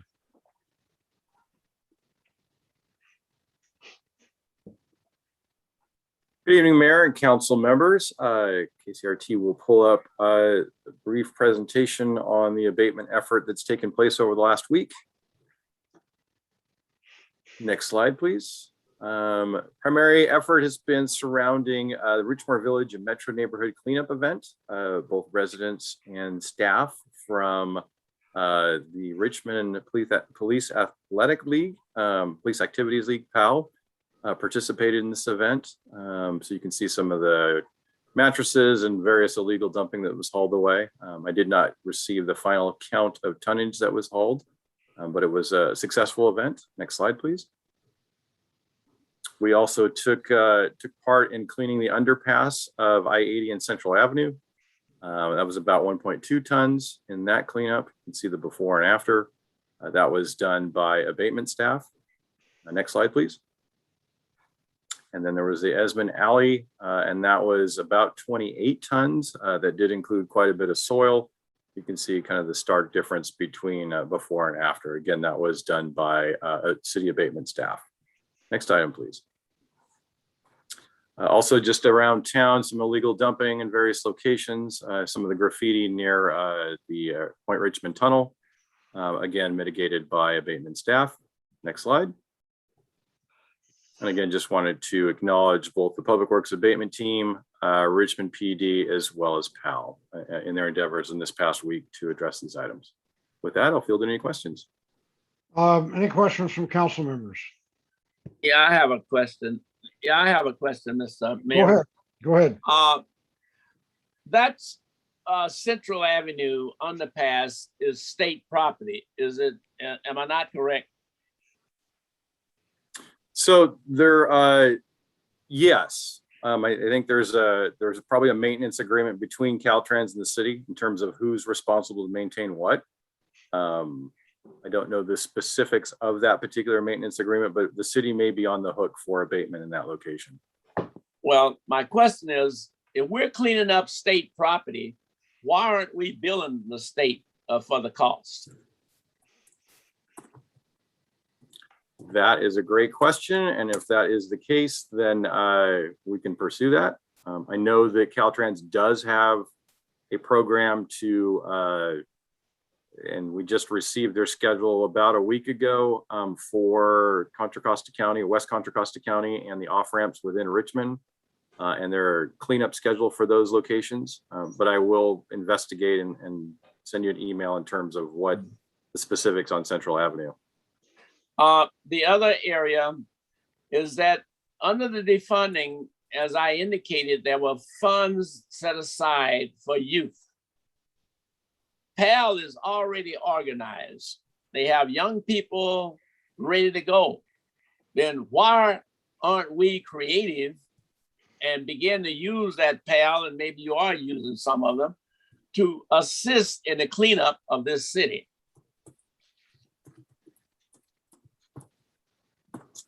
I'll have to coordinate with a few others on that, Councilmember Bates, and get back to you. Well, I don't expect you to have all the questions, the answers relatively new, but I'm just disgusted with the lack of creative leadership in this city that can get things done in a timely manner. And lastly, I'm not gonna, let's put it this way, I'm gonna keep barking about this until you clean up that spot underneath the underpass coming into the city of Richmond. So either do it or just every week expect me to bring it up and point out the lack of efficiency. Now, there was a couple other, I will send you an email from a lady that had just sent numerous areas of cleanup needs. So I hope that you would take it under consideration and respond to her, as well as some of the others that are making complaints. There's another area on 30 on Carson and Florida, a vacant lot, all filled up. There's an abandoned vehicle in the front. So I'm going to send you these, and I hope you be responsive. So thank you very much. Absolutely. Thank you, Councilmember. Any other questions or comments from council members? One thing I would like to add, I do read the city manager's report every week, and all the slides that Mr. Leach showed tonight were in the city manager's weekly report. And I have to say, I'm impressed with the volume of trash and garbage that gets cleaned up in the city on a weekly basis. It's a lot. And so somebody's out there doing a lot of work. The problem is it's not enough. And, we have resources we're not using. Several people have already brought up tonight the fact that the city council authorized hiring 500 young people, but I haven't heard that any of those people have been tasked with helping to clean up the city. And that would have been a real opportunity to put more resources into cleaning up. The other thing is that we got $28+ million from ARPA, and we've only allocated about a fourth of it, I think. And we could be using ARPA funds to clean this city up. It'd be nice to see the whole city just cleaned up once, so people could see what it looks like and maybe get inspired. But the way we're going now, we're always chasing our tail. The harder we work, the behinder we get. And at some point, we've got to come up with some way to get the city cleaned up and keep it clean. Councilor McLaughlin. Yes, I agree. We could, that we have some of the ARPA money allocated for beautification, but plus there's this a large section of that ARPA funding, which is available for 2 years, as I recall. that has not yet been allocated. So we do have opportunities to clean up the city, and we should move on it quickly. I do want to also mention something to Mr. Leach. A person keeps emailing, and I forwarded the email once, I believe, to the Public Works Director, but I'm not sure if I did the recent one.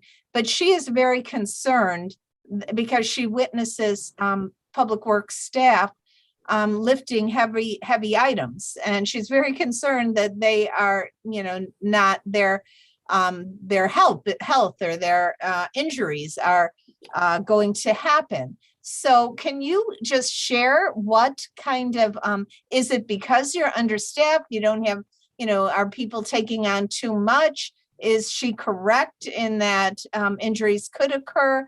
What kind of precautions are you taking? Or is it just a question of getting more people on board so there's more people to lift a heavy couch?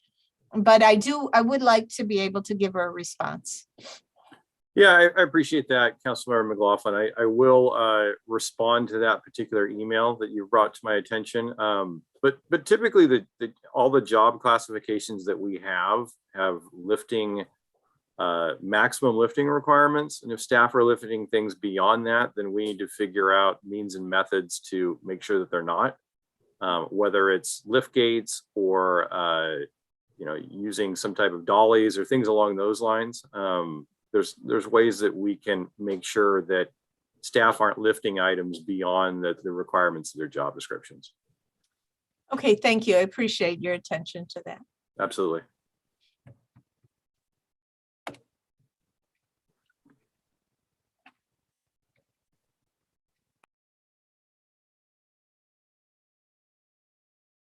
You're muted, Mayor. Do we have any public speakers for this item? Yes, we do. Just work, can you please call speakers? Yes. I have 5 speakers: Lisa Johnson, Carla Perez, Tehran, Helen Barnett, and Michael Parker. Lisa Johnson, you'll have 2 minutes to speak. You can go ahead and start. Good evening, council and staff. I was intrigued to hear that Director Leach said that Central Avenue was the responsible of Richmond versus Caltrans. So I would love for the public to get greater clarity on this, and especially with respect to which underpasses are our responsibility versus Caltrans, because everywhere else they've been cleaning up the underpasses, it seems to be Caltrans. I also corresponded with several people in the city today, and regarding issues including Caltrans, especially along I-580. It is an absolute disaster. All along the shoulders, there are several encampments everywhere. The underpass at the Marina Bay Parkway and 23rd Street exit has been there for 6+ months. It is a hazard to the structure of the underpass and the freeway. This needs to be addressed, and yesterday. We need to get a preventive action in place with Caltrans. Why is Berkeley getting fortified fencing for University Avenue and its areas, the Gilman underpass area, but Richmond, the chain link fencing at Central Avenue, there's a reason it doesn't last. It's not great fencing. And I'm hoping the city can work with Caltrans to get this fixed. And then lastly, I would really appreciate if the city would publish the schedule of Caltrans cleanups somewhere on the website so we can see that, and to also see where the city is cleaning up. To my knowledge, we have not lost public works crews. So I'm not sure if there's just people aren't employed and we have a lot of open positions, or what is taking so long. But what used to take a couple months to get addressed when it came to weeds on our medians and our sidewalks, I still have requests out there that are 4 months old. And I've heard nothing from the city. And that's the other frustration. It just goes into a black hole and there's no responses. Thank you. Next speaker is Carla Perez. Carla, you'll have 2 minutes to speak. You can go ahead and start. Can you hear me? Yes. Thank you. My name's Carla Perez. I live over on the south side between Carlson, Burke Avenue, Potrero, and Cutting Boulevard at Monterey Pine Apartments. Since April, I have asked Public Works via the app tree trimming on between Potrero and South 37th. The trees are literally on top of cars, overgrown. And they're also overgrown on the property at Monterey Pines. There's several issues because I've followed up. I've sent emails. My last email was to them on the 28th asking for status. I still have not heard back from anybody when that's going to happen. I know hopefully we'll get some rain, but in the meantime, while it's still dry, there should be no reason why those trees cannot get trimmed back. And our streets just look horrible. Every street in this city looks horrible. We need to hire more parking enforcement people. We need to hire another person that does the street sweeping. And we need to go back and enforce the ticketing. You guys need funds. You guys are crying that, oh, we're broke, we're broke. You need funds. Ticketing gets the funds. And if you can't get the tickets, then you impound their cars. We need to do something to the city so you guys can attract more, hopefully somebody that is willing to come in and work in the city. I yield my time. Thank you. Next speaker is Tehran. Tehran, you'll have 2 minutes to speak. You can go ahead and start.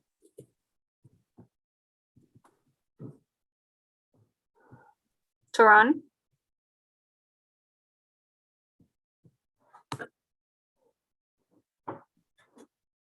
Oh, can you hear me now? Yes. Okay. My name's Jessie Turan, and I am a homeless resident of Ryden Road. And I'm listening to all of these problems, and I know the problems that are happening here on Ryden Road. And it strikes me that the two problems can cancel each other out. If you need people to clean the streets, hire the homeless to clean the streets. They will get employment, they will get money coming in, and they will be able to afford housing it and build up a record of employment. Also, I know I work with SOS Richmond, and I know they have a street cleaning team. And I know that one of the big barriers why they, one of the barriers why they can't get more done is because the city doesn't own the dumps. They have to pay every time they bring garbage there, and that's very expensive. You might want to have some kind of deal with the dumps so that the people who are cleaning up the city shouldn't have to pay the same price as other people.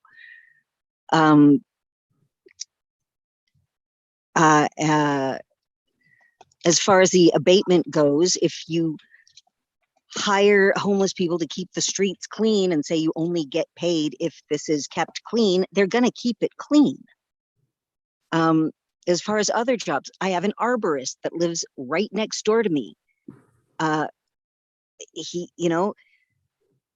far as ticketing, why don't you ticket for speeding? My God, the trucks on this street go 70 miles an hour constantly, and it's a little street with a park at the end of it. It would help everyone. You wouldn't have to impound cars, just enforce the law. Just keep people safe. The speeding is a really... Time has expired. Thank you. Next speaker is Hewlin Barnett. Hewlin, you'll have 2 minutes to speak. You can go ahead and start. Man, I want to say amen to everybody. Man, you guys are pretty smart. And where I want to give all the previous speakers credit is because you guys were thinking a lot of the same stuff I was thinking. Like one, the lady just pointed out is that why can't there be a deal with Republic? They're making all this money. And the reason why people dump is because it's so expensive. And you live in a city where and Mr. Johnson, Mr. Martinez, Mr. Willis, you guys can't even, God, it's incredible how you guys have no vision or plan to even realize that this large company that is a $1 billion company can't at least work with its own community. That's incredible. And that's why people dump. But I want to let you guys know what I did, because I'm a bad boy. So I always like to do bad stuff. So what I did, and just to let you know, because they dumped something in my neighborhood, and I tried to do the right thing. I tried to take it down to Pittsburgh Avenue, and they told me it was a lawnmower. They said, you need to take it to the dump. And I looked at them, I said, well, I got to pay for it. And they said, yeah. And I said, okay, yes, I'm not going to do that. And the devious side of me said, well, I'm not keeping it in my truck anymore. I'm going to take it right down to City Hall. And I say to anybody in the city of Richmond, if you want to do that, anytime they have blight, I got a truck, I'll gladly come and pick it up and we can dump it right down there in City Hall. I don't have a problem with it. I'll gladly do it because of people like the city council members we have. You don't care about us, and I don't have a problem with spending the night in jail or whatever you're going to do to me. I don't care. I've already told people this, because if I catch you guys on the street, I'm going to kick the shit out of you.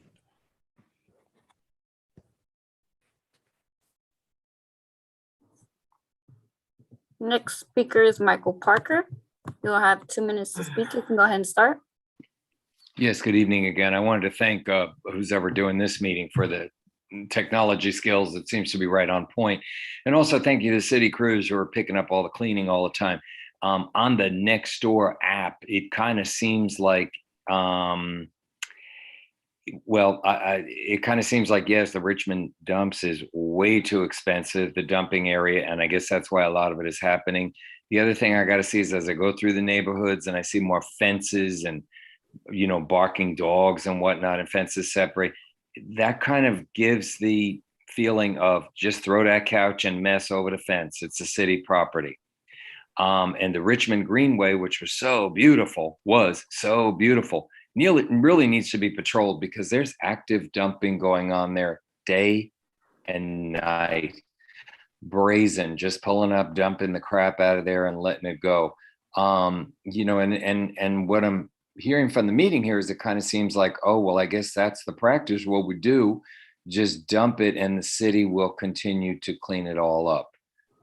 So I hope things will get changed in a matter of different ways. And I thank you. Yield my time. Thank you. There are no more speakers. Okay, that brings us now to open forum for public comment. So call those speakers, please.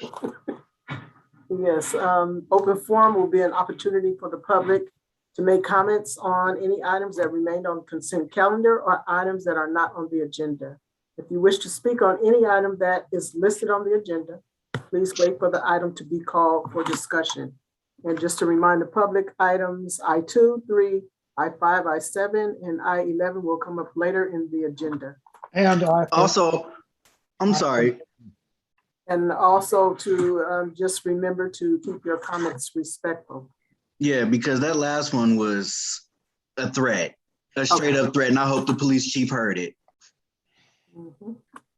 Okay, call the speakers, please. Okay, so far I have Joey Schlemmer, Carla Perez, Tarnell Abbott, Tehran, Lisa Johnson, Roxanne Garza, Rodney Brown, Michael Littleton, and Councilmember Willis. I'll start with Joey Schlemmer. You'll have 2 minutes to speak. You can go ahead and start. Can you hear me? Yes. Joey Schlemmer, Richmond resident, retired Richmond police captain. The Richmond 911 Center provides vital police, fire, and medical emergency services to the Richmond community. The city manager and her 2 recent interim fire chiefs have begun a secret strategy to abolish fire and medical dispatching currently provided in Richmond and outsourcing them with Contra Costa County. While their reason seems to be for better services provided to the Richmond Fire Department, it does not and never will provide a better service to the Richmond community. A very realistic example is this. 911 is called by a cell phone for your loved one having a heart attack. Because the cell tower placements, the call is answered by CHP. CHP, what is your location of your emergency? Once CHP determines that the call is originating from the city of Richmond, it's transferred to the Richmond 911 Center. However, now the call would be transferred a second time to Contra Costa County, who would take the heart attack call. The fire department commonly stresses that people can die when seconds count. How is this providing the best service possible? Both interim chiefs, Michael Smith and Brian Kelly, have conspired on the secret plan. It appears that Mr. Kelly has now been hired back to be the project manager for this proposed 911 center transition. I find the actions of the city manager and these two gentlemen extremely disingenuous. Mr. Smith and Mr. Kelly have had zero discussions with the current Richmond 911 manager over their concerns. It's disturbing that this decision is being made by these same folks who don't live in Richmond and have little or no investment here. 7 elected officials, the current police chief, and the communications manager are all Richmond residents. If this is an issue of training or technology or something else, perhaps the conversation can be had to keep these vital services where they belong, in Richmond. The community shouldn't stand for it.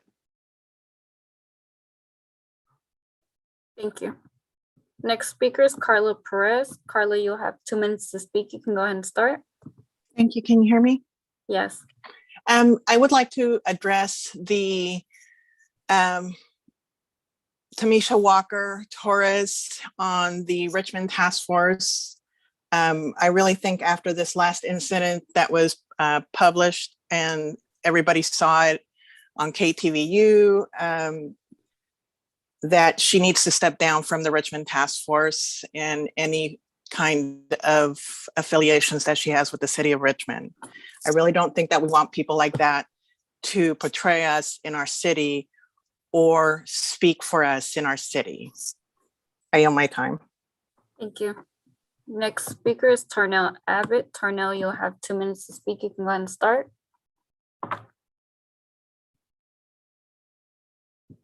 Tarnell?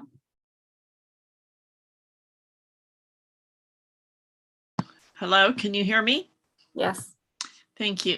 Tarnell Abbott, Richmond resident. I was going to speak on item I-9, and I would like to confirm that that's being held over for another time. Is that correct? That's correct. Okay. Well, I would like to at least say that anytime you reorganize in a city, you're going to be affecting the people who work as well as the residents. And the whole idea of a reorganization, you really need to listen to public input. And I want to remind you that at one time, this city had a world-class library, but it has been whittled down by budget cuts to be just a ghost of itself. And the people of Richmond deserve the best library. This would mean a standalone department with an MLIS degree credentialed library director recruited through a nationwide search. A library director would be someone who would advocate for the one educational institution under this body's jurisdiction. The library needs to be fully staffed so that robust open hours can be reinstated and public programs made available and augmented. The way that library materials are ordered and made available to the public is unique. It's not the same as ordering equipment or office supplies. In fact, there's not much common ground between the library and the other programs in the community services departments that it's supposed to share a director with. It really seems like there's a certain amount of respect for the police, the fire, city hall, and public works, but everybody else, well, let's just throw you all together and hope for the best. And it's a disservice to the community. Thank you. Thank you. Next speaker is Turan. Turan, you'll have 2 minutes to speak. You can go ahead and start. Okay, can you hear me now? Yes. Okay, wonderful. So as I said, I'm a resident of Ryden Road. I live in an RV here. And the management company that the city of Richmond has hired to move us out, I suppose, we're being threatened and harassed daily, pressured to move out, but we're not being given any place to move to. We're being told, you have to get out by December 31st. You have to get out by December 30th. But we're not, there's no options for us. We understand, I've been looking at, the city of Richmond owns a bunch of empty lots, a bunch of space. You know, I hear lots of people complaining about empty lots attracting, all kinds of garbage. those empty lots could be housing people, and people wouldn't be homeless anymore. You know, we get a lot of people who don't want homeless encampments in their neighborhood. Well, we've got that Berkeley Global University, and we've got the Point Malate. Neither one of those have neighbors. Both of those have acres and acres and acres. It wouldn't take a bunch of space to just give us a place to be. Just make, you know, it should not be illegal for us to exist. And one of the reasons why you get so much debris around homeless encampments is because everyone is in a constant state of flux. You know, there's no feeling of permanence. There's no, you can't make something home, and there's no services a lot of the time. In addition to that, like I was talking with, in one of the meetings, the SOS Richmond meetings, there's part of the street team was saying that they do not know what they need to do with the human waste, like if a bucket or something. They don't have any training in that. They say they're not Your supposed to time has touch it. expired. Thank you. Next speaker is Lisa Johnson. Lisa, you'll have 2 minutes to speak. You can go ahead and start. Hi, good evening, Mayor and council members and staff.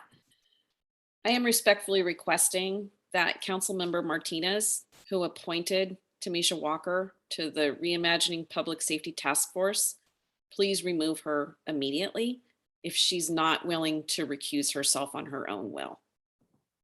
And if you're not willing to do it, then I hope the mayor will push this agenda forward and have her be removed from this task force.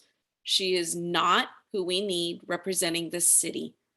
She doesn't live here. She's an Antioch council member, and her own mayor and other members of her community are asking her to resign from their oversight committee for the police. Please respect our community and have her removed immediately. Thank you. Thank you. Next speaker is Roxanne Garza. Roxanne, you'll have 2 minutes. You can go ahead and start. Good evening. My name is Roxanne Garza with Healthy Richmond, and I'm also here to talk about I-9, which was removed from the agenda. In that reorganization plan, there was a consideration to hire a community engagement director. And before this reorganization plan, the City Council heard recommendations from the race equity team at its June 22nd council meeting to review a proposal to fund a race equity position to implement a 5-year race equity plan. And it introduced reparations and equity inclusion initiatives. The development of this plan has been a long-standing effort by city staff that included community meetings and collaborations with many community organizations. So I have a lot of questions about this proposed position. How will the community engagement director relate to the implementation of the race equity action plan? What will the relationship between this proposed position and the proposed race equity officer be? I wasn't able to see a job description in the supporting documents for this new position, so I think a lot more is needed. Lastly, the race equity team co-hosted a session in October 2020 on the spectrum from community engagement to ownership, and discussions from that session were integrated into the race equity action plan. Will this community engagement director use the spectrum and create a system for all departments to implement the strategies in the race equity plan, goal number 2, focused on community engagement? All these questions need to be answered before this position is approved. And I hope that you actually talk to your race equity team, which has really been working hard over the last, I would say, 4 years, and under the leadership of Trina Jackson Lincoln. And everyone on that team has been very committed. Thank you. Thank you. Next speaker is Rodney Brown. Rodney, you'll have 2 minutes. You can go ahead and start. I'd like to say good evening, everyone. Is it okay if I speak on item I-17 yet? Yes. Thank you very much. This is Rodney Elmo Brown, community advocate in the city of Richmond, California, alerting everyone about Soulful Softball Sunday that is approaching October 17th, 2021. Soulful Softball Sunday has been in existence since 2015. It's a community-infused event that brings folks from different areas and different parts of Richmond, including North Richmond, Central Richmond, and South Richmond. As we all know, over the past 14 years, I say from 2000 to 2014, Richmond experienced an abundance of gun violence in our city. And we came up with this great idea to start bringing folks together for atonement and reconciliation. And what we've been able to do is we've been able to bring those individuals together for what I said was atonement and reconciliation, and have a wonderful, wonderful time with each other. Usually it's an annual event that takes place. Unfortunately, due to COVID, we weren't able to do it in 2020, but we're back with a new song this year and a new theme this year, where everybody is a part of the body will be our theme. We'll be holding a softball tournament with teams from San Francisco, Oakland, Berkeley, and Richmond, respectively, in honor of James Ruiz, who passed away due to COVID in May of this year. So we want to honor our friend in the best way that we can by throwing the softball tournament at Nickel Park. Game time will be 9 a.m. And I will say this, since 1987 was the last time the city of Richmond has held a softball tournament at Nickel Park. So it's time that we bring that resurgence back into our community and start having fun and doing things in the correct manner that our ancestors would be proud of us in doing so. So the festivities will begin at 9 a.m. We will be honoring breast cancer victims and those who have succumbed to this virus of the past, and we'll be all wearing pink. So if you guys are coming, we really invite you all to come partake in it. And I'm talking to all the city council members as well as the mayor, and to be a part of it. And so I want to thank all of you on the council who will be voting tonight for the approval of awarding the waiver for the park. Your Thank time you has very much. expired. Thank you. Next speaker is Michael Littleton. Michael, you'll have 2 minutes. You can go ahead and start. Thank you, Mayor and council members and staff. My name is Michael Littleton. I'm the board chair at the Richmond Promise. I noticed this is to do with I-9 that I understand now has been pushed to a later meeting. But just in short, I wanted to note that under the proposed reorganization that the role of deputy city manager was being removed. And I wanted to stand in support of Shasa Curl, who's been a fantastic contributor, is on our board at the Richmond Promise, and has done wonderful work. I will speak more about that at a future meeting where that's appropriate. But thank you for your time. Thank you. Next speaker is Sarah Cantor. Sarah, you'll have 2 minutes. You can go ahead and start.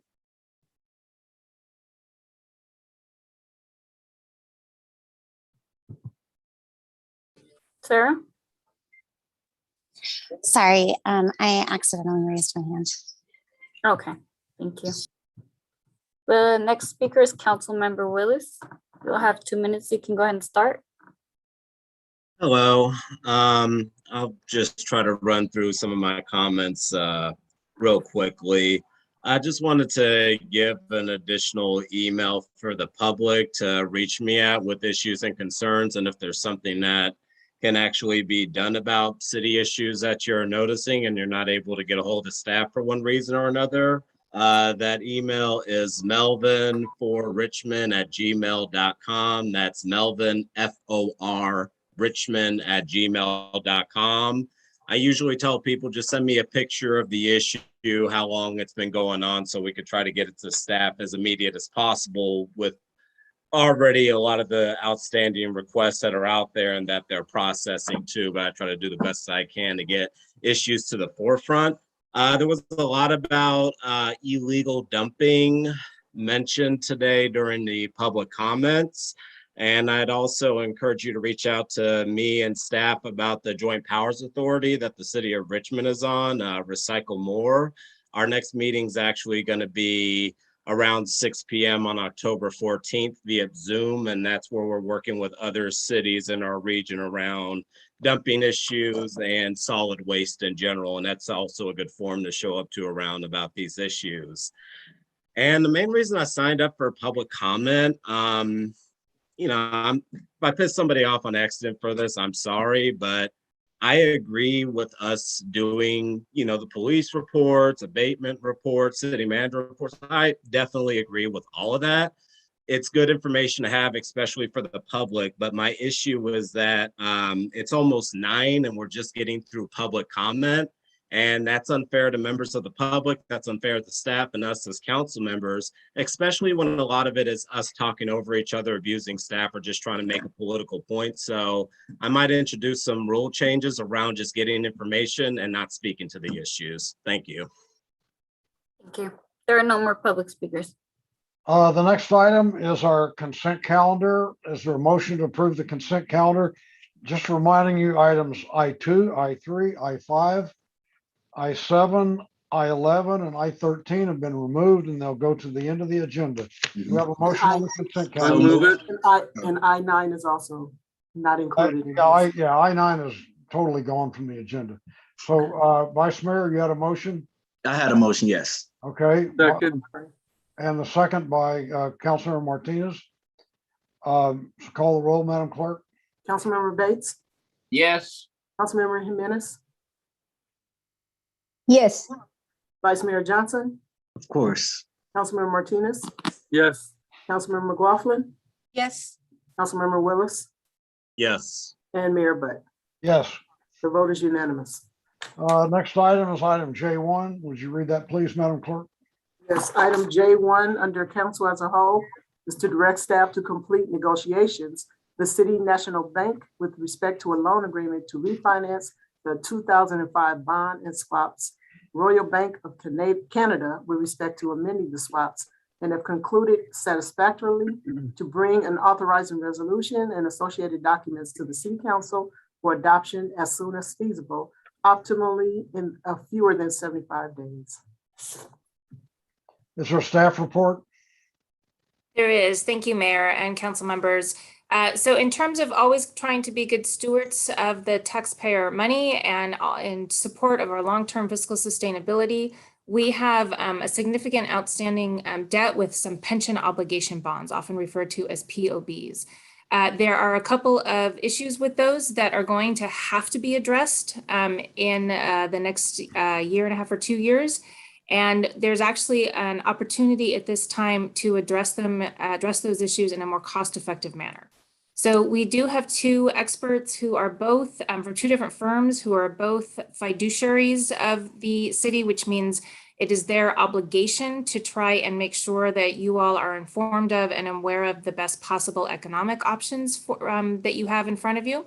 And so they wanted to try and explain again some of the issues that we were going to eventually have to solve, and a recommendation that we are bringing forward for your consideration on how we can economically solve the issues at this time and take care of that. We don't have to make a decision tonight, as you will hear. So if there are outstanding questions and whatnot, but we have tried to present both a very thorough staff report as well as try and simplify that information for presentation tonight. So with that, I'm going to let the experts take over and give a little bit of an overview of the challenge and the recommendation and the financial benefits to moving forward with something. Okay, go ahead, please. Sure. Bear with me, please, while I screen share, because I'm driving the bus too here. And I hope that this works. Yes. Okay. Well, thank you, City Manager. My name is Joe Mortensen, and I am a Senior Managing Director at Public Resources Advisory Group. We are your municipal advisor. And with me tonight also are George Majors, who's your swap advisor, and John Palmer, who works for Orrick, Harrington, and Sutcliffe and serves as your bond counsel. So they'll be available for questions as well.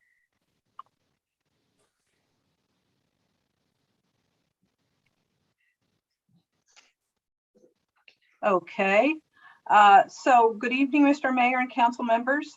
We have a brief presentation to review what your staff and advisors see as the most likely scenarios to address the issues that the city faces with respect to its outstanding Series 2005 B pension obligation bonds, and to provide a recommendation of a course of action to address these issues. As you may recall, we provided two presentations to council earlier this year in March and then again in April that described these issues in quite a bit of detail. So we won't be going into as much detail now. And we also provided some alternatives and some of their costs. Since that time, another alternative has emerged, and it's one that we feel has real benefits for the city in that it provides a very low-cost solution to these challenges with a greatly reduced risk profile relative to the current transaction.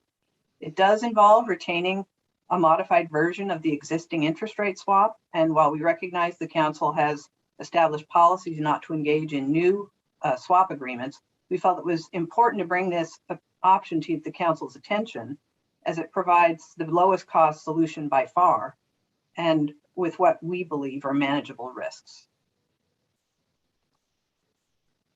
To briefly review, there are two problems that must be solved relating to the pension bonds. First, in connection with the novation of the pension swaps to RBC back in 2016, when the prior swap provider declared an additional termination event due to the city's credit rating downgrade by Moody's, RBC required a mandatory termination of the pension swap in 2023, when the final tranche of those bonds converts to current interest bonds. Second, towards the end of 2023 as well, the 1-month LIBOR index will no longer be published, since both the pension bonds and the swaps are indexed to 1-month LIBOR, and because the language in the pension bond legal documents does not contemplate an alternate index, this situation too must be addressed to replace LIBOR with, we're assuming, the secured overnight financing rate, which is referred to as SOFR, and you'll hear me refer to by that acronym. And that is the index that the market anticipates will be the replacement index for LIBOR.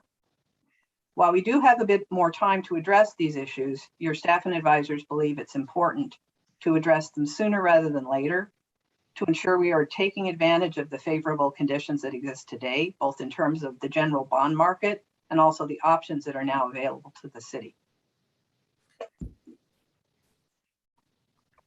So the challenges the city faces in implementing solutions to these problems are several. First, the city's had a rather volatile credit rating history in the last 10 years.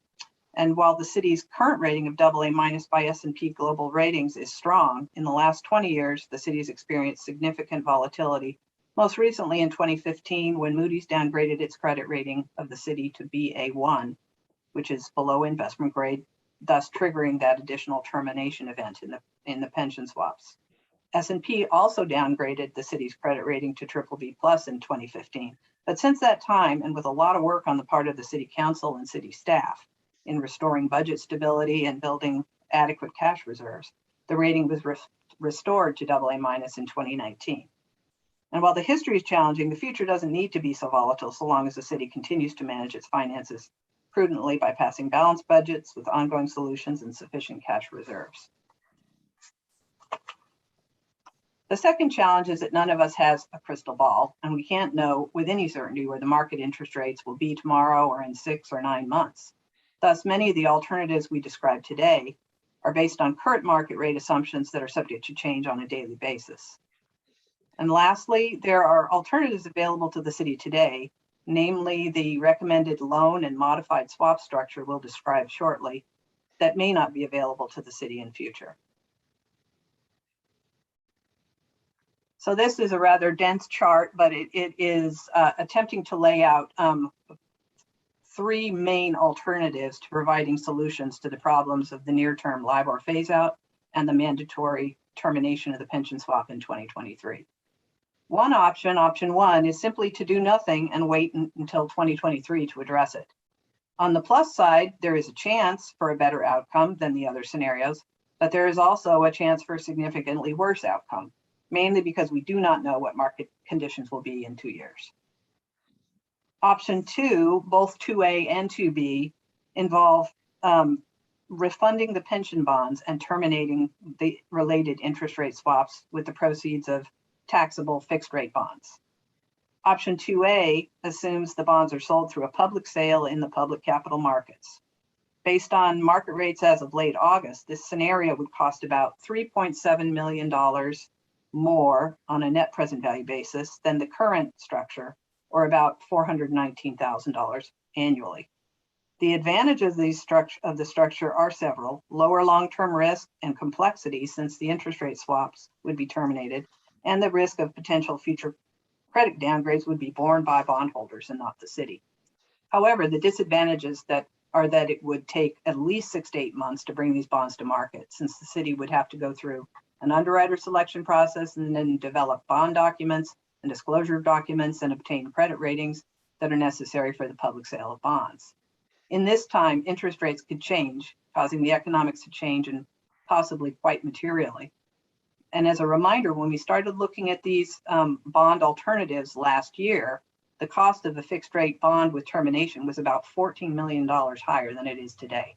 So obviously these results can vary materially depending on market conditions. Option 2B differs from option 2A in that it assumes a private placement of the bonds with a single purchaser rather than a public sale of bonds. In this scenario, an investment bank would negotiate the purchase of the pension bonds directly with the city. While the costs of this structure are higher, estimated at about $7.4 million on a present value basis, or about $842,000 annually, the major benefit is that the price could be established sooner than with a public sale of bonds, mainly because the purchaser would permit the city to deliver a credit rating and a disclosure document after the price is established. Normally, you have to have all of this done before you price the bonds. So the period of uncertainty regarding costs is much shorter. However, the total time frame to complete all aspects of the transaction would be about the same as a public sale of bonds. The advantage of this structure is relative to the public sale of bonds is that the city would lock in pricing much sooner than with a public sale, albeit at a higher cost by a factor of about 2. Finally, option 3, which is the option we're recommending, is one that emerged in the last several months based on ongoing discussions with RBC, the city's swap counterparty, and City National Bank, or we'll refer to them as the acronym CNB, which is a subsidiary of RBC. Under this structure, the pension bonds would be refinanced through a floating rate bank loan to be provided by CNB. The proceeds of the loan would be used initially to refinance the 2005 B1 bonds that are currently amortizing and can be called for redemption at present, as well as make an estimated $37 million payment to reduce the existing swap rates, which are 5.58% and 5.68%, to a current market rate, which is a much lower rate of about 1.5%. This payment would be made from the proceeds of the loan to finance this difference in rates, which is equal to the current market value of the swap. The loan would be structured to also permit a second draw in 2023 to refinance the 2005 B2 bonds when they become available for redemption upon their conversion from capital appreciation bonds to current interest bonds. The loan would be based on SOFR, that acronym I mentioned earlier, the anticipated replacement index for LIBOR. And the swaps would also be amended to replace LIBOR with SOFR. So it would address all of the issues related to both the swaps and the bonds. City staff and consultants have been in dialogue with CNB and RBC, and we've used the rates that they have provided to us in developing the analysis. Based on these rates, this alternative produces a net present value cost of only about $352,000, or an annual increase cost of about $41,000. Or lower by a factor of 10 times relative to the next lowest cost analyzed. The advantages of the structure, aside from being the lowest cost alternative by a factor of 10, are that the transaction could be relatively quick to implement, only about 2 months versus 8 months for the bond alternatives, and would be relatively straightforward to transact. There'd be no credit rating or disclosure document required with this alternative. On the downside, it does still retain an interest rate swap, which means the city would be subject to an additional termination event if its S&P rating credit rating falls below the BBB level. However, given the swap is being effectively reset to current market rates, which are very low, the magnitude of this potential exposure is mitigated. Further, even if the city maintains a credit rating that is above the ATE trigger of BBB minus, the loan agreement would contain a provision that permits CNB to increase the rate on the loan if the credit rating is downgraded. So the cost of this scenario could increase if the city's credit ratings decrease. We should also note that the major source of the difference between these two major options, bonds versus the loan, which option 3 is the loan and 2A and 2B are the bonds, is that option 3 allows the city to avoid a significant cost, which is called negative arbitrage, referred to as negative arbitrage. And negative arbitrage happens when you have to borrow at a higher rate and then invest at a lower rate. and is and it's a factor in this in the bond scenario, because in both of the bond scenarios, the 2005 B2 bonds can't be called for redemption until 2023. In option 3, rather than borrowing it now, we are able to wait to draw on the loan again in 2023 to fund that cost. So we avoid the negative arbitrage in this scenario. And that's really the major difference in the terms of the economics between option 3 and the 2 bond scenarios. We should also note that CNB and RBC would be able to provide a formal term sheet with credit approvals, probably within a few weeks should the council provide direction to pursue this alternative. But the assumptions used in the analysis are based on those provided in dialogue with CNB and RBC. So we're in line with what we would expect to see in a formal term sheet.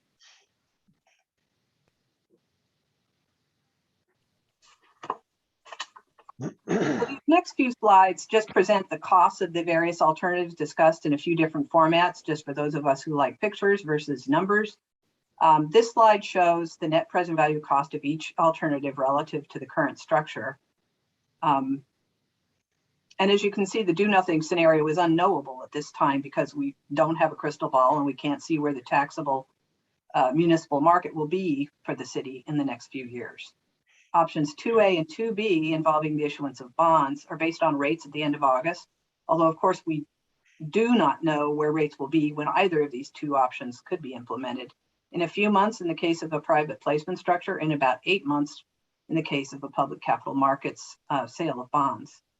The CNB loan agreement structure, however, has costs that are fairly well known and not expected to change materially between now and when we could expect a formal term sheet from CNB and RBC, as I mentioned before. The cost of this option is less than 1/10 the cost of the next lowest option.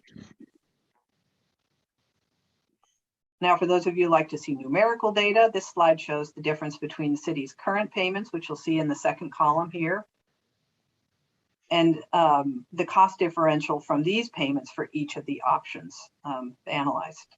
Of course, we have no idea what cost difference there would be in 2 years should the city decide to wait. And based on recent market rates, we do have a good sense of the cost of the 2 bond scenarios in the current market and where they price today, which range from an average of about $419,000 a year with total net present value cost of $3.7 million to approximately $842,000 a year for the private placement for a total net present value cost of about $7.4 million. The CNB loan structure, however, increases annual costs by only about $41,000 per year, or about $352,000 on a net present value basis. We thought we should note that there were several alternatives theoretically available to the city that we did not analyze. For example, in our prior presentations, we discussed an alternative to simply amend the existing swap to remove the mandatory termination and negotiate with bondholders to amend the language on the existing pension bonds to change the LIBOR index to SOFR.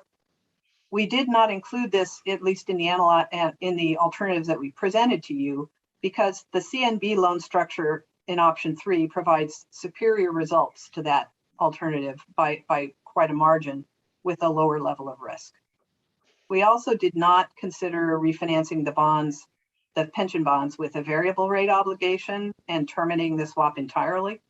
Not only is that not an option we currently have, since the CNB loan structure does require us to hedge the interest rate risk with a swap, but also because the city's debt policy limits variable rate exposure to no more than 20% of the city's debt portfolio. If these pension bonds were left unhedged or refinanced with variable rate bonds, that would mean more than 65% of the city's general fund debt would be in a variable rate mode, which is more than 3 times the limit set by policy, and also 3 times the limit generally set by credit rating agencies.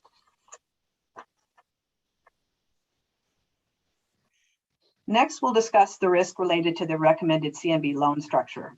The biggest risk to the city is that this loan product would include downgrade pricing, whereby if the city's issuer credit rating were to decline, the interest rate on the loan would increase. However, based on the preliminary downgrade pricing that we've seen from CNB, the city's credit rating would have to fall to BBB before the cost of the structure would even come close to the next lowest cost alternative, which is 2A, the public sale of bonds. We note also that the CNB loan structure would have a redemption feature that would enable the city to refinance it in the future for any reason. In addition, the CNB loan structure would still include exposure to swap risks, since a swap would remain associated with it. But the first future termination values in the event of an additional termination event or an optional termination on the part of the city would be significantly reduced from current levels, since this structure involves buying down the swap rate to current market rates. This means we'd expect the market value of the swap to be zero at closing. Even if rates got to the lowest levels that we have seen, we estimate the market or termination value would reach about $10 million versus the current $37 million market value that also would increase by that same amount if rates were to decline further to those levels. Alternatively, if rates rise from where they are today, which in today's rates are historically quite low, the market value would be positive, meaning the city could terminate the swap and receive a payment rather than make one. Of course, they would probably have to finance it at a higher cost of funds, so that's always part of the equation when you're looking at whether or not to terminate a swap. The advantages of the loan structure are several. First, it is the lowest cost alternative by a factor of 10. Second, we believe the risks related to the structure are manageable and to a great degree entirely under the city's control. The biggest factor in the long-term success of this structure is providing the lowest cost solution to the challenges with the pension bonds is the city's credit rating. Assuming the city continues to manage its budgets prudently and retains adequate cash reserves, this is not a big risk. Lastly, this structure would be relatively quick to execute in a fairly short time period, and we believe the ultimate cost profile will be substantially similar to that we presented tonight, unlike the bond structures that have a significant amount of risk of changing market conditions and results. We recognize that providing direction tonight for staff to negotiate documents with CNB and RBC would mean this loan would be sole sourced and not sent out to bid. We did conduct outreach to several other commercial banks that are active in the California credit market for these types of products. And while many of them may have been willing to provide a bid on a loan structure similar to this, literally none of these other banks are willing to provide a loan commitment to the maturity of the bonds in 13 years. And that's an important point to make. What CNB is going to be proposing is a loan to maturity. Generally speaking, banks provide these types of commitments for 3 years and on the outside, sometimes up to 5 years. This means the city could be exposed to renewal risk in 3 to 5 years and would likely have to renew the facility several times before the final maturity in 2034. Thus, this would be only a partial solution, as there would be considerable uncertainty regarding future pricing and availability of this structure. In addition, going through an RFP process for the product would add about another 2 months to the schedule to complete the transaction. There's no certainty that if we were to go out for proposals, the terms currently proposed by CNB and RBC would remain available. Thus, staff is recommending the city negotiate with CNB and RBC to complete this transaction. So the staff recommendation is that the city implement the CNB loan structure, given its low cost profile and the ease of execution, while leaving the city exposed to manageable future risks. We recognize this means keeping a swap in place, and that is something the city has determined it wants to avoid in the future.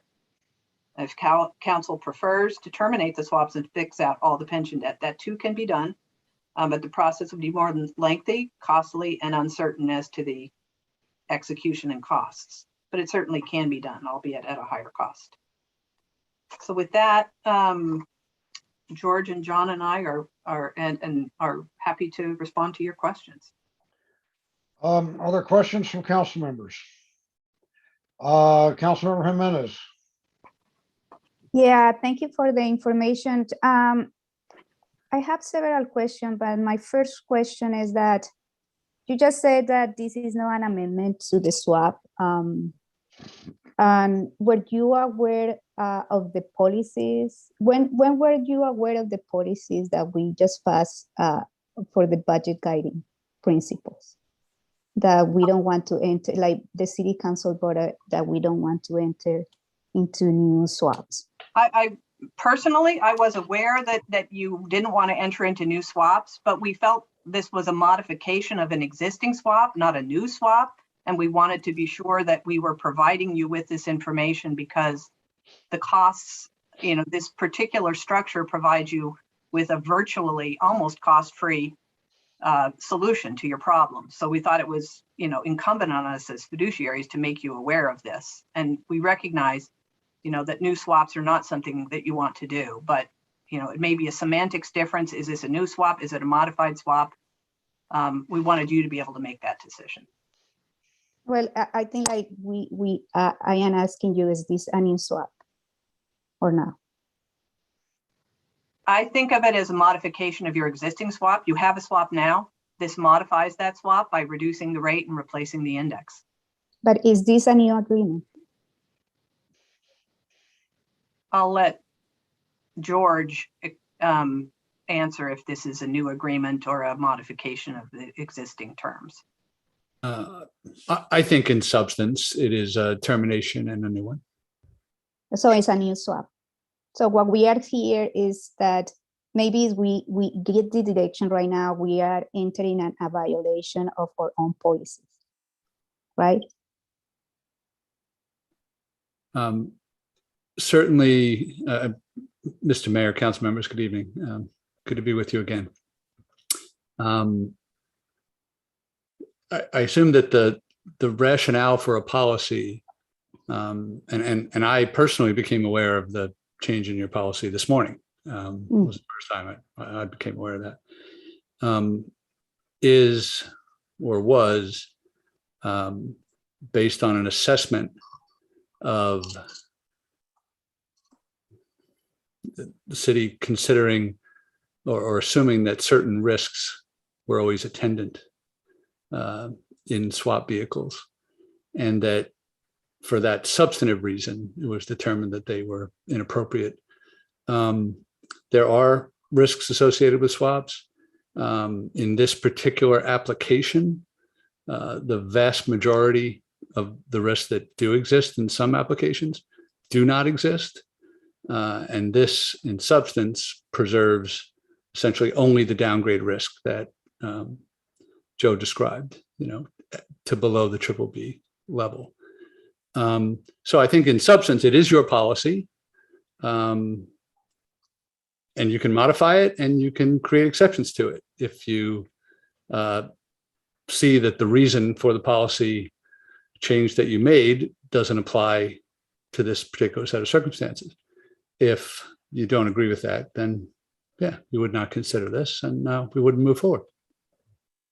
Yeah, no, I am just saying that because you had been told, like, I think like if the city manager and the staff is looking into really following council direction, they should have told you before. I understand that this is an old swap, this is an old problem that we have. We have been like putting us in termination and paying a lot of money sometimes, and now we are in this thing that we need to resolve.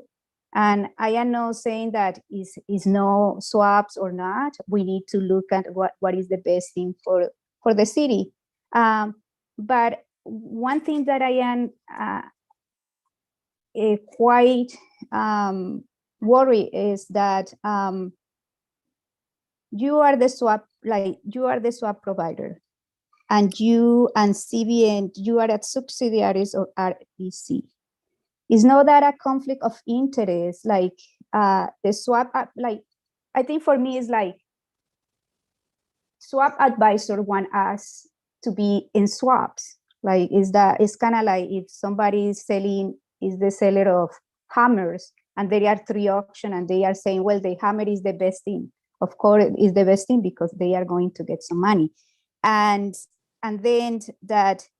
The bank that we are going to enter into these new things is subsidiary of the swap advisor. So is that I just think that there is a problem there, and I don't think I think like we need to look into a third party review so we can get better eye, and probably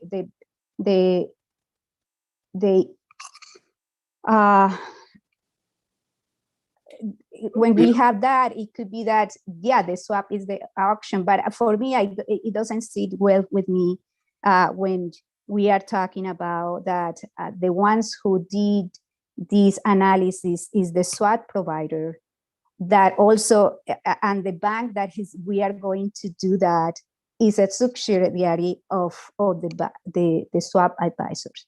So that is something that I don't know. And then I think like my question to you, is the agreement final with CMB and RBC? And if this is, what are the terms, the definite terms? We have been in talks, I would say, including negotiations, including those that resulted in this 13-year term and removal of kind of an acceleration of the loan upon a downgrade, so that it looks more and more like a bond solution, with the only difference remaining being the downgrade pricing and the swap termination below BBB. So those, we believe, are kind of representations. We have them in writing. It's not a formal term sheet, and it is subject to final approval by RBC, but we have what I believe the city could consider firm offers from RBC and CNB along the terms that have been described in the staff report and by Joe tonight, and are implicit in the numbers that we've shown. If I may, Councilmember, to address, so just for some clarification, and I may not have heard you correctly, but I have no affiliation personally with RBC or CNB. I work for the city. I'm a fiduciary for you. There is no question that people like me. If you don't do swaps, I don't make a living. I'm an expert, but I'm an objective expert. I work for you. I don't know, kind of how else to describe that. I can say that I used to work for Citibank and Morgan Stanley, and I don't work for them anymore because I wanted to work for you. That's the best I can say. I mean, I'm an expert technically in this field, and I think my heart and mind are in the right place to advocate for you. And that expertise helps me to protect you from bad deals, negotiate good terms, and ensure fair pricing. I think it's quite common for experts in any field to have an interest in people undertaking activities in that field. Otherwise, there's no demand for our services. So I acknowledge that, and any approach you would suggest to get some additional comfort if you have some concern about the potential for conflict or lack of objectivity. I would recommend that you take that step to get comfortable rather than necessarily assume that I'm less than objective, because I think this really is the best solution in this particular, very specific set of facts that the city faces. Can we move on to Councilor Martinez? Give somebody else a chance to ask questions. Go ahead, Councilor Martinez. Yeah, I appreciate your sense of objectivity, but at looking at the overview of alternatives, to me, it sounded as if you were giving us the worst case scenarios for option 2A and 2B, and the best case scenario for option 3, which is what you're recommending. I would suggest that we, like anyone would do who is looking for a mortgage, get a third opinion, get a second opinion to see whether or not the opinions mesh. So I would move that we look for a third for another party to a peer review of what you've done. Well, we're not ready to make a motion yet. We're asking, this is an opportunity for council members to ask questions. So other council members have questions? I don't see any, so let's see if we have public speakers. I have some questions, but it seems that I am not going to be able to. So go ahead. Well, let's do the public speakers and you can come back and talk some more. You have public speakers, Madam Clerk? No, we do not. Okay, Councilmember Jimenez, go ahead. Yeah, I think like for me is that they were more information about the SWAT, but not the others. So I have a question, and I can go offline and ask more questions. But what is the interest rate estimated to be for the public offering? And because according to the documents, the spread is actually more advantageous than the SWAT rate. So I just wanted to see. So what accounts for the additional 4 million or so estimated for the public offering? Can I go ahead and try that one? Councilmember Jimenez, do you mean relative to option 3, the City National Bank loan? Yes. Okay. I alluded to this in the presentation. Because the largest portion of these bonds can't be called for redemption until 2023, in order to refinance the bonds and defease them entirely and have them legally no longer outstanding, we would have to escrow that 2023 payment by purchasing treasury securities that are very low yielding, and yet we're borrowing at a higher rate because you have to borrow at treasuries plus a spread, and that's only a 2-year treasury flat. And so that 4 million right there is the negative arbitrage that accounts for most of the difference between the two scenarios. And so I want to follow up with that. If the city waited to issue bond debt in a public offering, wouldn't the negative arbitrage diminish? It would diminish, but the problem is you would not know what interest rate in market you're borrowing into. And right now, rates are, and credit spreads really are what the relevant factor is, are pretty historically low. When we started looking at this transaction about a year ago, the cost of the bond option was $14 million higher than it is today.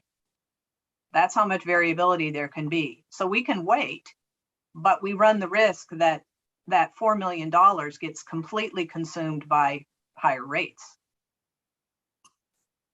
I think for me, I agree with Councilmember Martinez that we should direct staff to contract an independent third-party review to give us an analysis of this. And if the swap, like, I just want to make sure, as George recommended, that we should look into that so we feel more comfortable. This is a huge decision. The city has been dealing with that for over a long time, paying a lot of money in determination fees, because this is like swap at risk, has a lot of risk. If you downgrade because or some issues, or the percentage of or reserves go down because we have an emergency, we can, like, it could be cases for termination, which had happened before.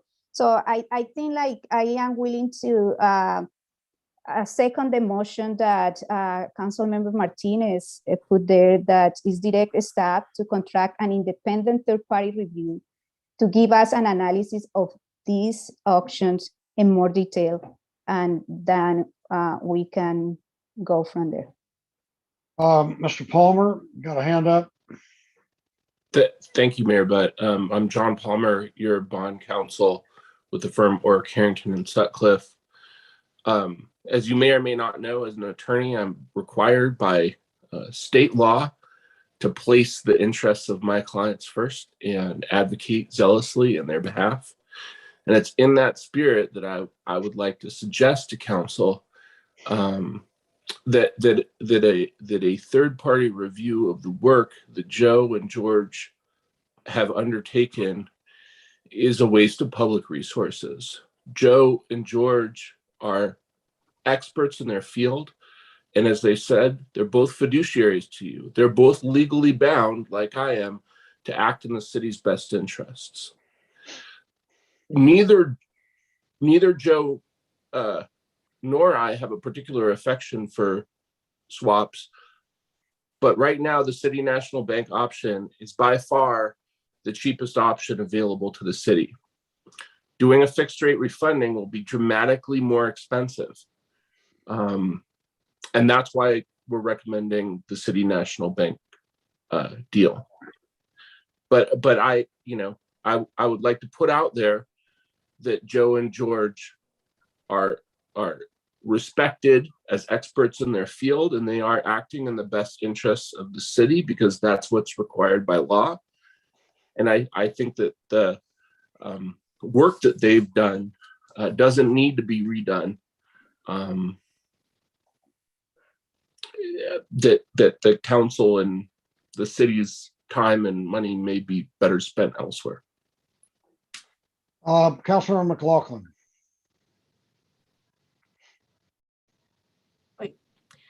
Yes, so we're in some new territory now because we made that policy change a few months back about not wanting to enter into new swaps. And now we have a new swap based on your interpretation here, but we heard from, I'm sorry, I'm forgetting the name of the person who's George.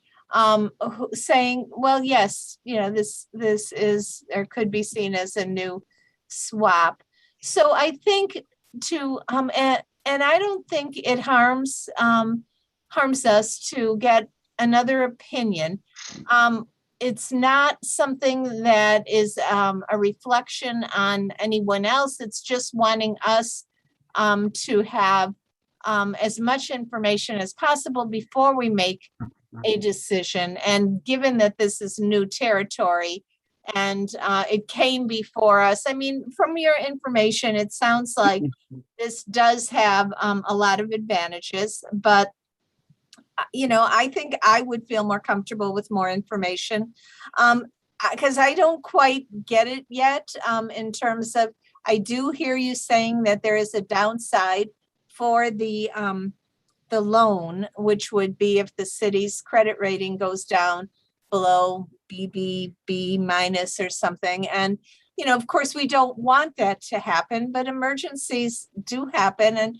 And what are the, what would that mean? And how would that affect the city if we had such a scenario and we had to terminate? We went through this before and had to pay a big amount, if I remember correctly. So it just seems to me that, we could get someone who isn't a high priced third opinion. I just need to know what are basic risks associated with the swap. Perhaps there's more than just that BBB minus downgrade, but if we got there, what kind of outcome could that present to us that could be even worse for the city? I mean, I just have to say is something that I need to wrap my brain around more. I tried as best I could for this meeting and I listened to everything you said and I hear you saying this is the best scenario and it may very well be. But I don't see, just because, we're in this new territory, I don't see the harm in getting another opinion. And also, I would like to maybe we could get someone who's a nonprofit expert the cost would be a lower cost to the city to engage such a person to review this. But Council member, I'm unclear on whether you are looking for another opinion or whether you're looking for additional facts. But if you're looking for additional facts or additional explanation of the facts, I think that the team that you have can provide that. If you're looking for another opinion, it seems to me that that indicates a lack of confidence in the opinion that you've been presented with. And what I was attempting to say is I think that that lack of confidence, if it exists, is unwarranted. Yeah, I hear you saying that, John. And I am looking for both, actually. I mean, I'm looking for more facts, and I'm sure you could provide it to me and us. But I'm also concerned that I know I heard George say that his position is based on swaps. And I really appreciate that honesty, by the way. But I don't think that he doesn't strike me as someone who's dishonest, but because of the nature of someone whose job is based on negotiating swaps and such, and because this is new territory for us, I would like to have another review of it.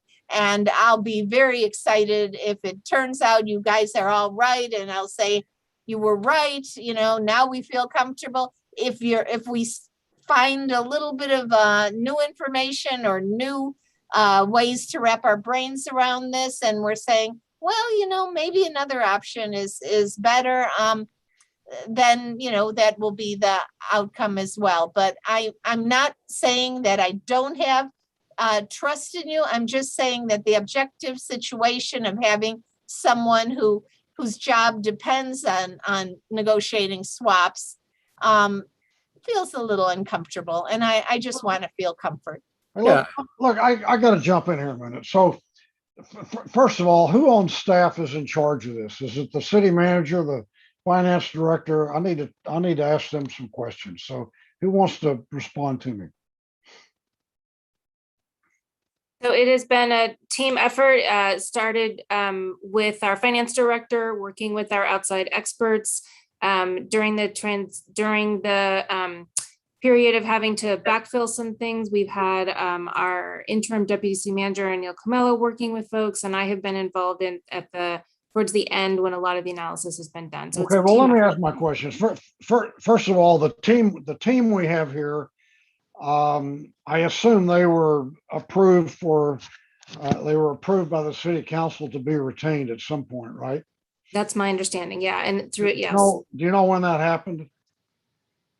No, maybe our finance director knows, or Joe and George could tell us.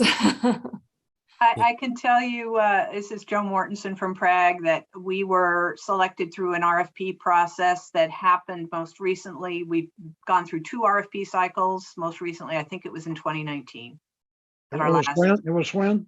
I believe it was 2019 that the last RFP was where we were reselected. That's correct. Okay, so the second question I have is that if you guys keep talking about a third opinion, this wouldn't be a third opinion, it'd be a second opinion, right? They're referring to I don't know that we've had third party. That's all. Okay, so what are the logistics of having another opinion on this? Would we need a whole team to do this? Would we need a new bond counsel, new bond consultant, all these folks? Would we need one person, 3 people? What would we need to get what people are asking for? Anybody know? We need another financial advisor. Well, so how many people are we talking about? Or how many entities? Minimally 1, maybe 2. I'm not sure if we have to do another swap advisor or not. Melinda, I'm having trouble hearing you. Can you get close to your mic or something? So I know we would definitely have to do RFP to get another financial advisor. I'm not sure if we'd also have to do another swap advisor as well, or just a financial advisor to review the estimates. Right, so it would depend a little bit. It goes back to the earlier question. If council is looking for, again, a peer review of this work, that could be done hopefully with one person from one firm. But if there is essentially a reanalysis to be done, then that is going to take more effort. Well, even if you're going to do a peer review, you're going to have to, you're going to have to go out and do an RFP and all that, right? Yes. And how long would that take? Even if it's under 10,000? How long would that take? I still would do one under 10. We would still have to do, put something out for at least 3 quotes to get that back. So we still have to send it out, get some proposals back, vet those, come back, and then we can go ahead and, I guess, get it done. If it's under 10,000, we wouldn't have to come back to council, but if it exceeded that amount, we'd have to come back to council for approval. So the process could take months, right? Potentially. Do you agree, city manager? Again, potentially, we would try and do it as expeditiously as possible for the least amount of dollars, but it will depend significantly on the scope and what council's really expecting from that. So potentially, yes, it could take months. I haven't been in a situation where council has wanted to peer review outside experts from a financial advisor standpoint. Well, you And know, we need a funding source as well. I serve on other organizations that have gone through this for the same reasons. Most recently, CCTA, and they told us that this is something we had to do fairly quickly because of the looming 2023 LIBOR issues and other issues, and they also had some swaps they got rid of. So it seems to me like, we don't have some good options here. We have one that involves some risk and some continuing involvement with swaps, but it offers the possibility of costing us only about, somebody's got a lot of background noise here. Can you mute yourself if you're not talking? So, we've got this one option that if you're not talking, please mute yourself. Okay, so we've got this one option that is projected that it's going to cost us $40,000 a year and has some risks and has some swap activity in it. And then we got another option that is predicted to cost us 10 times that much, $400,000 a year, and it has almost no risks. So it seems to me that if you guys don't like swaps, you can go for the more expensive option and get out of the swap business and reduce your risks. If you like cheap, and minimal risk, you can go for the cheap way. But to go out and have, to spend months and a lot of money hiring somebody to do a peer review of our current experts, I agree with the bond council. I think it's a waste of money. I think you just need to decide what you want to do and move on. And so I don't know where we go with this. I've got 3 people want to talk more. I got Councilmember Martinez, Jimenez, McLaughlin. Why don't you guys go ahead? What do you want to do? Well, may I make one comment, Mr. Mayor? Okay, you go first, then we'll go back to these. Very quickly, if the concern is particularly with the swap, I would just point out to everyone that Joe Mortensen is not a swap advisor, and Joe Mortensen really dislikes swaps. And so, she has come to very reluctantly see how we negotiated this transaction to be very, very close to a bond, with just that one exception of the risk at or below BBB. And so, Joe, I don't know if you want to comment on that, or if you guys somehow think I've tainted Joe if I'm not objective. But I would offer that, because you would be going out to a financial advisory firm and they would look at it. And I think Joe has that same objectivity.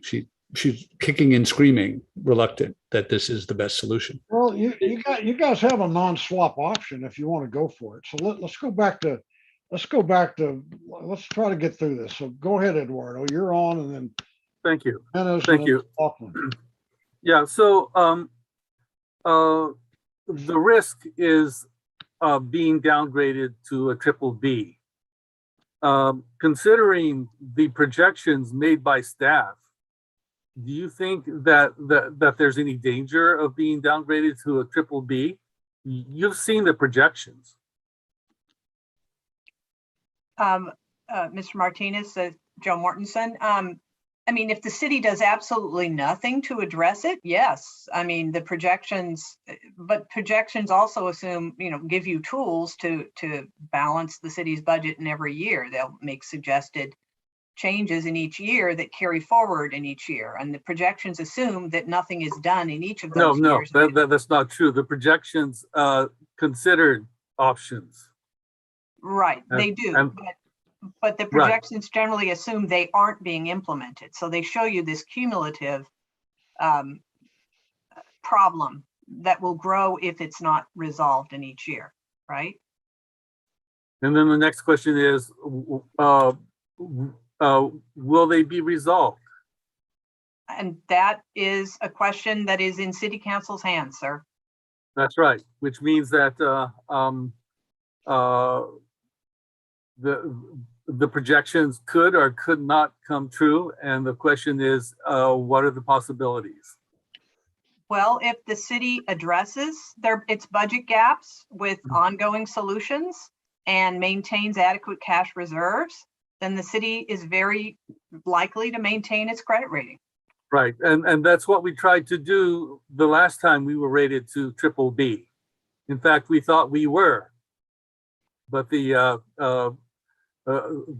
banking institutions differed with us. Right. I mean, I think the city was in a very different place then than it is now.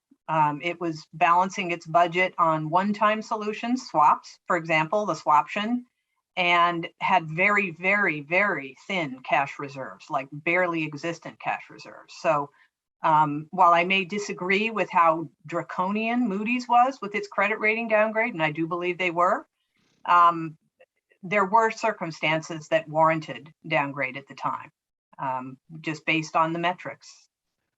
But that's exactly the right question, Councilmember Martinez. And like the entire council has to consider very seriously whether you'll be able to implement budget solutions on an ongoing basis. And if you think that there's not the political will or not the ability to implement it, then I would be very cautious of choosing this option.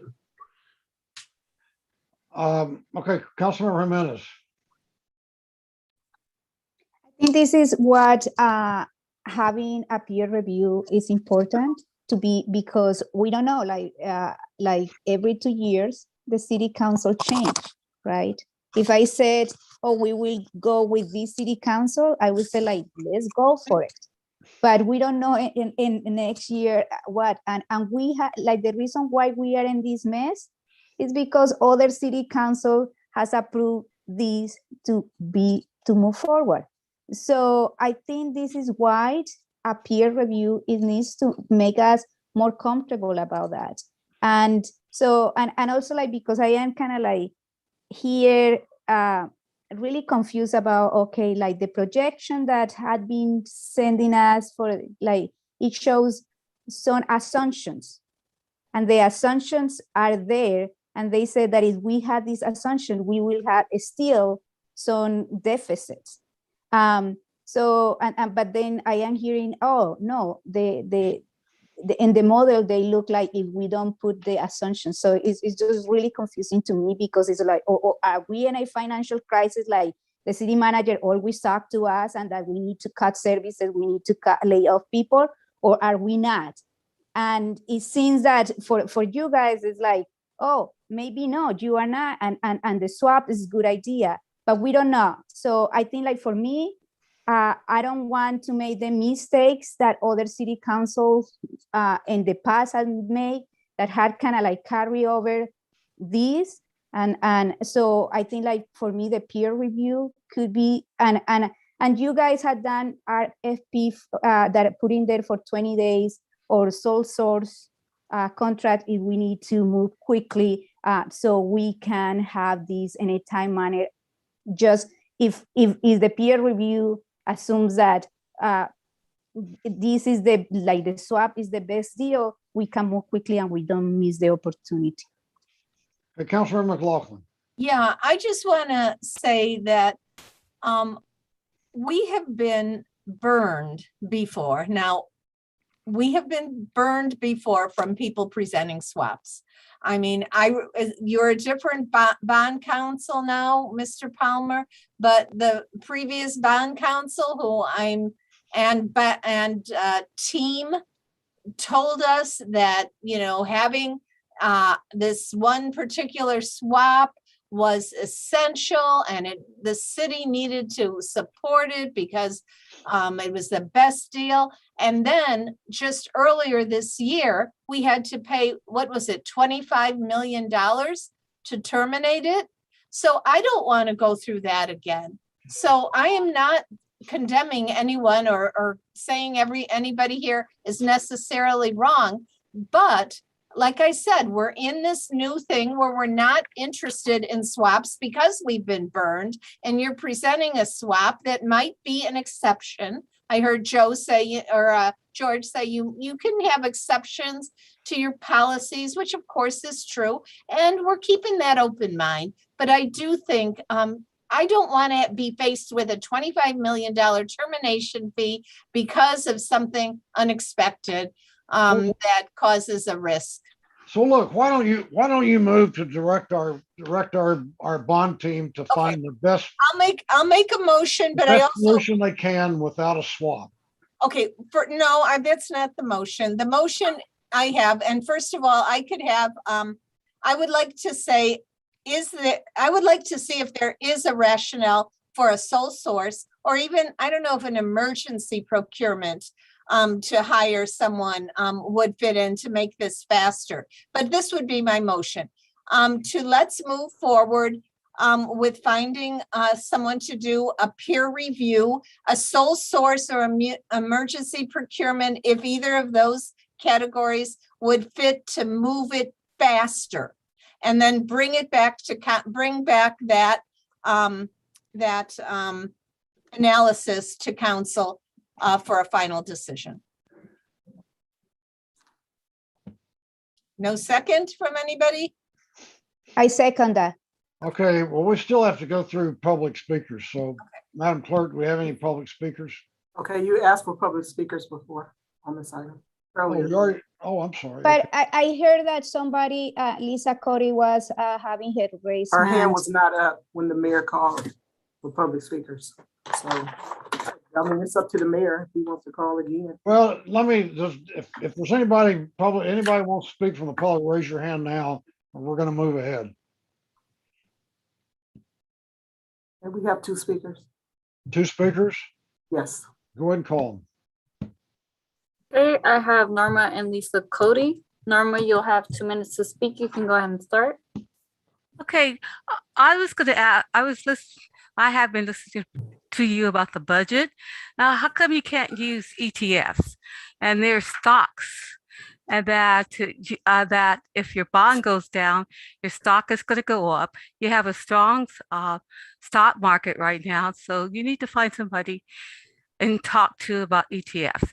And a lot of corporations are invested in ETF. So this is just my suggestion. Thank you. Next speaker is Lisa Cody.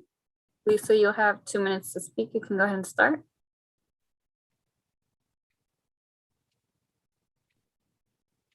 Lisa?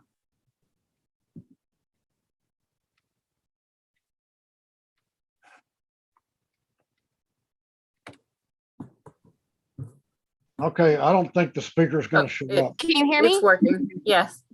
Thank you. Sorry. Yeah, I am trying to speak.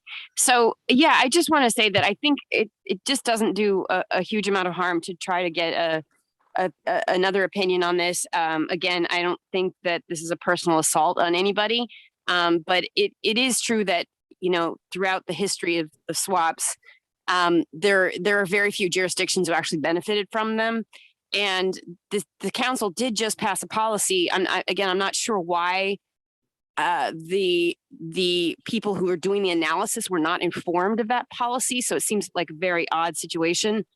where you have someone using an alternative analysis for a swap when the city just passed a policy not to enter into new swaps. It seems very strange that the advisor was not given that information. I don't know what the root cause of that is, but anyway, the point is, I think it can't hurt. I think an emergency procurement could be done. Well, sole source certainly have done that many, many times in the past. And I will say this, that I don't know Ms. Mortensen personally, but I know that Public Resources Advisory Group, since this was brought up by George, has many, many times recommended swaps in other jurisdictions and defended them vigorously in jurisdictions as being the best possible option.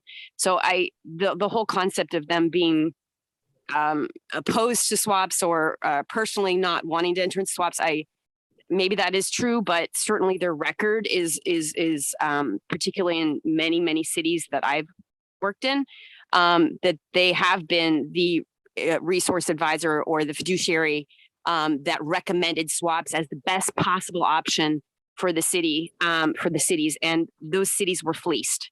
They were fleeced for tens of millions of dollars, and they're still being fleeced. So I just, I just want to make that clear. Thank you. Okay, let's have a roll call vote, Madam Clerk. Oh, sorry. Okay, Councilmember Bates. Could you restate the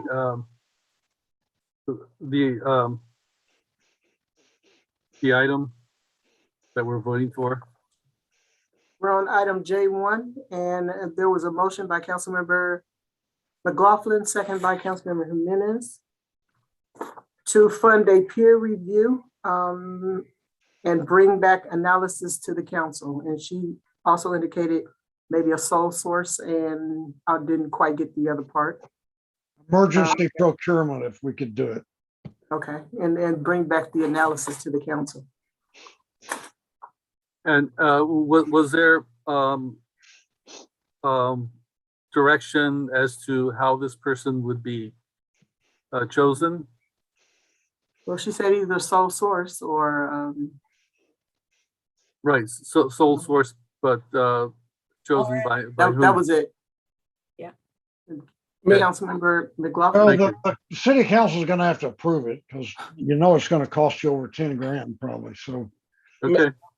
May I just suggest that I'm worried that if you hire another firm to redo the analysis, that firm is going to be subject to the same criticisms that you've levied against Public Resources Advisory Group and the Majors Group, insofar as they will almost certainly have at some point recommended swaps to somebody. And if they haven't recommended swaps to somebody, then they're probably not competent to undertake the analysis. well, John, this is what they want to do. So let's move on. Let's call the roll. Councilmember Bates. I abstain. Councilmember Jimenez. Yes. Vice Mayor Johnson. I abstain as well. Councilmember Martinez. Yes. Councilmember McLaughlin. Yes. Councilmember Willis. Yes. Mayor Butt. No. And the motion passes for Council Members Bates and Vice Mayor Johnson abstaining and Mayor Butt voting no. Okay. Now we're going to go back to the consent calendar items we missed. We'll start with item I2. Would you read that, please? Yes, adopt a resolution authorizing the issuance of a task authorization to Veolia Waste to manage on behalf of the city of Richmond, subcontracts with W.R. Ford and Associates, VW Housing and Questa Engineers to replace and or rehabilitate specific sanitary sewer pipelines in an amount not to exceed $474,240.50. Staff report, please. Good evening, Mr. Mayor, fellow council members. My name is Mary Phelps. I'm the project manager for the Public Works Department Water Resource Recovery Division. In the interest of brevity, I'll try to hit just the highlights. This item is before the council tonight as part of the Baykeeper Settlement Agreement compliance, where we are obligated to rehabilitate a minimum of 2 miles annually of grade 5 defective sewer pipe. This project was bid publicly through the city's bids online system. 34 bids were prospective bidders. Only 2 bids were received, one from Darcy and Hardy, one from W.R. Ford. W.R. Ford was the lowest, most responsive bidder. So therefore, the city opted to award the bid through Veolia to W.R. Ford. Any questions? We did have a comment from the public. Okay, who pulled this off the agenda, Madam Clerk? You're muted. Lisa Johnson, and she does have her hand up. Okay, so it was a member of the public pulled it off. Right. Okay, are there any questions from council members? I don't see any, so let's hear from public speaker. Okay, Lisa Johnson, you'll have 2 minutes to speak. You can go ahead and start. Good evening, Mayor, council members, and staff. I pulled these 3 items because, as you all know, I've been advocating on the public's behalf for several years now and calling out the corruption that has been associated with Veolia since they awarded the contract in 2001. I'm going to not sugarcoat this because the public's fed up. For historical reasons, I'm going to give a quick synopsis of what I helped bring to light last July, immediately after the city just jacked up our sewer rates for 67% of Richmond property owners, predominantly in the lower income areas, by another 37.5% over the next 5 years. On July 7th, 2020, I pulled 2 consent calendar items that should have never been on there. Ultimately, what came to light over the course of several council meetings was that Veolia was not meeting their contractual obligations, and in collaboration with one of their subs, W.R. Ford, had submitted invoices to the city for payment for work that they had not knowingly completed and which ultimately was revealed via CCTV footage. Corruption like this had been previously called out in a 2008 demand letter requesting over $26 million. The city settled for pennies on the dollar, less than $2 million. The public was never told why. The taxpayers were never made whole. Fast forward to 2020, and some of these same shenanigans were uncovered because Veolia has never been held accountable for prior misdeeds. That led to yet additional litigation, which, as I understand it, is still in arbitration. Then I see tonight's calendar items, and here we are again with Veolia's preferred subcontractor, W.R. Ford, getting yet another contract. The public deserves to be told the truth and answered to the following questions. Why is W.R. Ford still an approved subcontractor? How much money has been spent on wastewater matters over the last 10 years? Were competitive bids utilized for all said expenditures, including all contracts associated with these 3 items tonight? Is the city in compliance with the Baykeeper settlement agreement? Has the city paid to perform repairs that did not need to be made? We need answers. Thank you. Thank you. Okay. No more public speakers. No more public speakers. Any more questions from council members? Is there a motion? I think I would like if the city staff can answer the question that were brought by the public speaker. That would be good. Okay. There were several questions asked. I can tell you that I can't speak to the lawsuit. That would have to be addressed by the city attorney's office. I can speak to the fact that since I was brought in as project manager 2.5 years ago, that all invoices for work that is received through Veolia is reviewed and inspection records are cross-referenced to ensure that work that is completed is properly invoiced and paid appropriately. And all jobs are publicly bid through the bids online system or through the pre-approved contractors list that was adopted by the city council. Councilmember Martinez, you have a question? Refresh my memory, but last year there was a contract with Bayhawk, and the city council, or rather staff, suggested that we arbitrarily switch that contract over to Ford. Is that correct, or is it the other way around? It's actually the other way around. This was for work that was done as part of what we call the RAA, the risk assessment analysis. There was work that had been done as part of the 2018-19 risk assessment analysis that had not been completed as per the Baykeeper specifications. And so the city had gone in and requested additional CCTV work, closed circuit television, to verify that the grade 5 defects had in fact been all cleared. Upon inspection of that CCTV work, it was determined that those grade 5 defects had not been cleared. So Veolia was found, my understanding was, to be in default of the contract. Therefore, the city hired Bayhawk directly. And that's one of the other items on the agenda tonight, is a contract amendment for that work. So the city contracted with Bayhawk directly, not W.R. Ford. Okay, well, I remember that one of them had gotten the contract and it was brought to city council to switch to the other person or to the other company. So what you're telling me is that Ford had the contract and we switched it to Bayhawk? W.R. Ford had the initial contract that was awarded back in 2018. And then there was additional work that was required. Both contractors were allowed to bid, and that contract was bought before city council. And Bayhawk was the lowest responsive bidder for that additional work that was required. Okay, we're talking about different things. I'm talking about an item that was brought to city council, and we were asked to award it to either Bayhawk or Ford when someone else had already won the contract. I think she answered your question. Well, I think you might be confused, sir. The original contract for the initial work that was completed by Ford had been closed out. Then upon final inspection, there was an additional defects that had been discovered. So that additional work was bid again. W.R. Ford and Bayhawk bid that work again.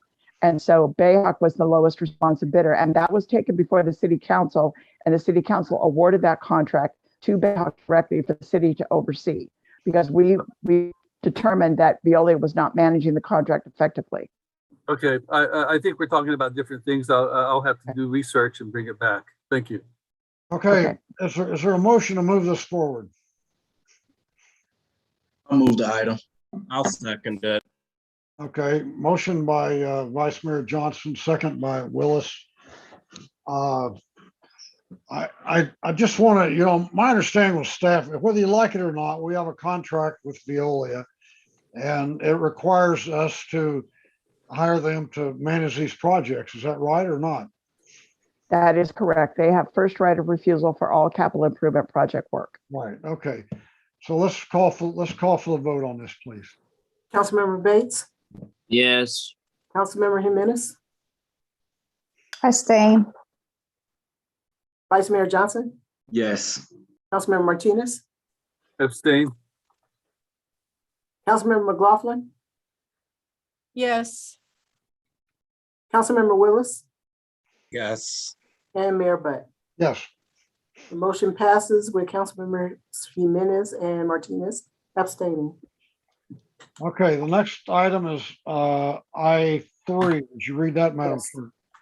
Item I3 is to adopt a resolution to appropriate budget from the 2019A wastewater bonds proceeds from the unanticipated work and approve contract amendment number 1 for Bayhawk in the amount of $224,750 for the sewer pipeline repairs as listed in the 2018-19 risk assessment analysis cleanup proposal project. List for a total contract amount not to exceed $598,750. Okay, who pulled this off? Council Lisa Johnson, I'm sorry. Okay, so is she our only public? First of all, are there any Yes. questions? Any questions from council? So is she our only public speaker? So far, she's the only hand that's raised. Okay, call her, please. Okay, Lisa Johnson, you'll have 2 minutes to speak. You can go ahead and start. Hi, thank you. Can you hear me? Yes. Great.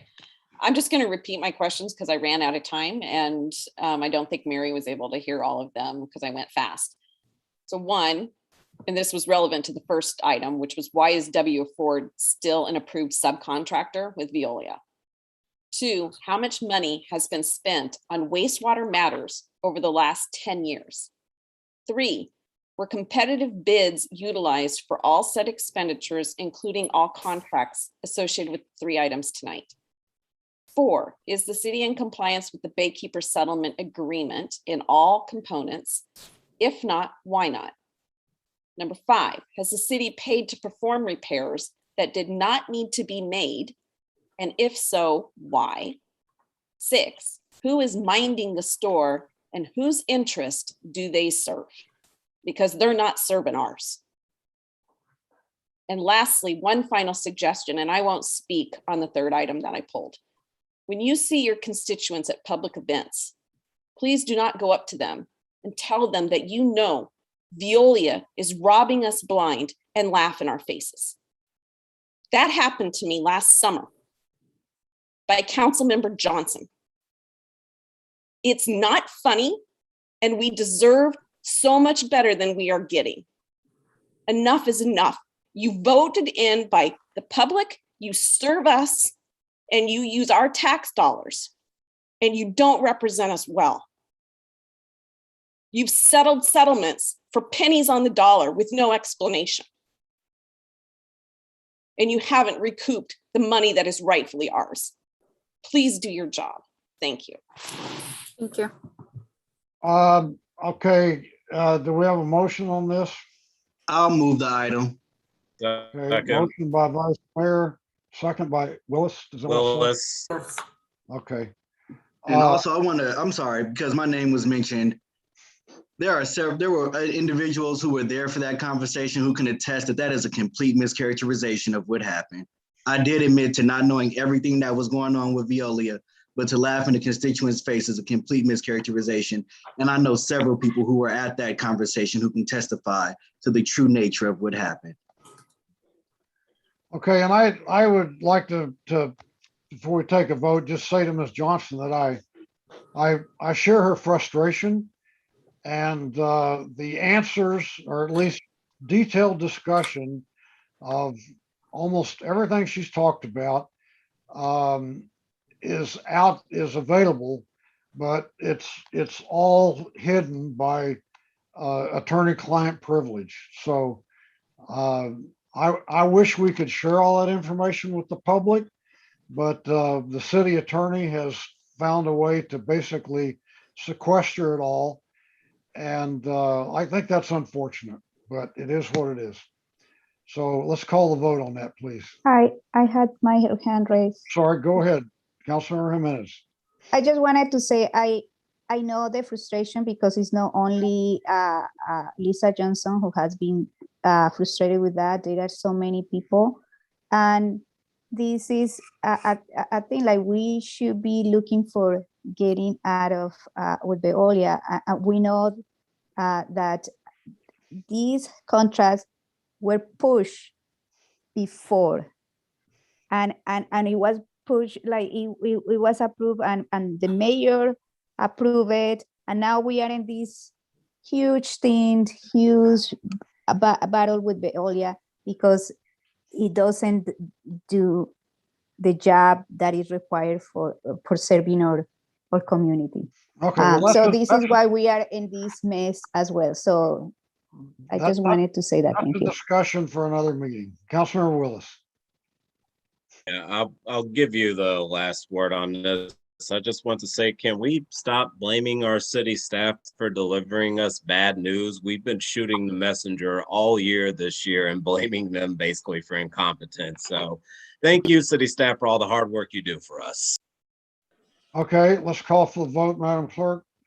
Councilmember Bates, Yes. Councilmember Jimenez, Abstain. Vice Mayor Johnson, Yes. Councilmember Martinez, Abstain. Councilmember McLaughlin, Yes. Councilmember Willis, Yes. and Mayor Butt. Yes. The motion passes. Council members Jimenez and Martinez abstaining. Okay, the next item is I-5, and I believe I heard Lisa Johnson say that she didn't want to speak on that, even though she pulled it off. Is that right? Yes. Okay, I think we can move on to a vote on this. Is there a motion? I'll move the item. I'll second it as long as there's no other public comments, though.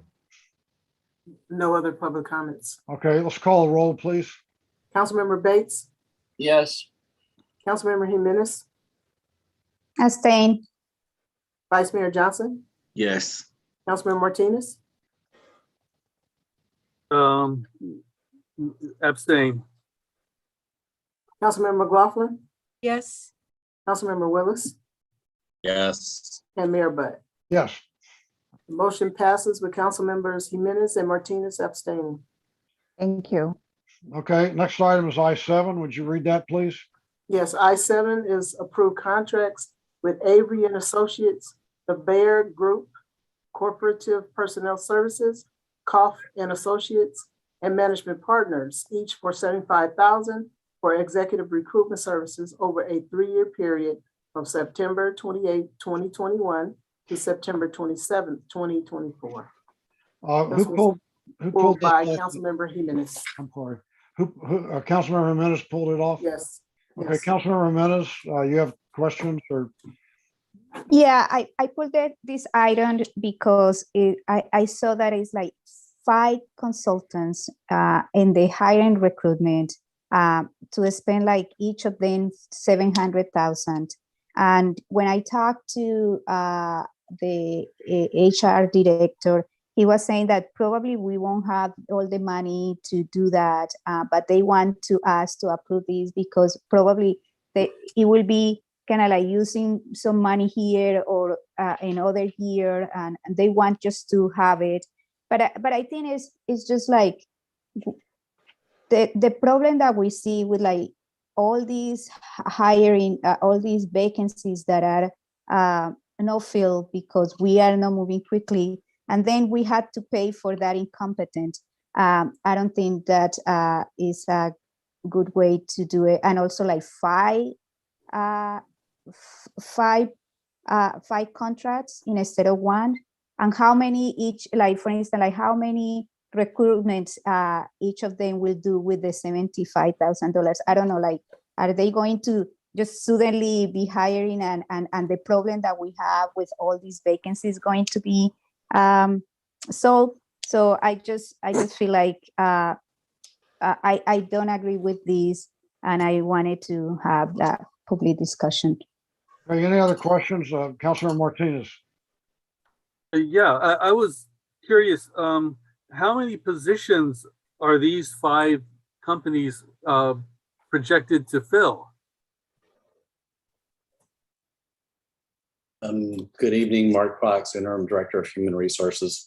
The firms would be used on an as-needed basis for either executive search, positions, such as the fire chief that we recently did, or for difficult to fill positions. So for example, immediate need that we believe we would use one of these firms would be for housing manager, because we believe that it will be difficult for us to find a well-suited person to deal with the myriad of housing issues that we want to address related to homelessness, inclusionary housing, and the balance. The need, let me go back just a moment. Sorry about that on my phone. And Mr. Fox, this is in your budget, right? As noted in the staff report, we would only use those monies that are already budgeted in the Human Resources Department. From my experiences, each recruitment costs around $25,000 to do, whether it is a difficult to fill position or an executive position. And so we would not be spending more than is already allocated. The number can be difficult to ascertain at any given moment in time.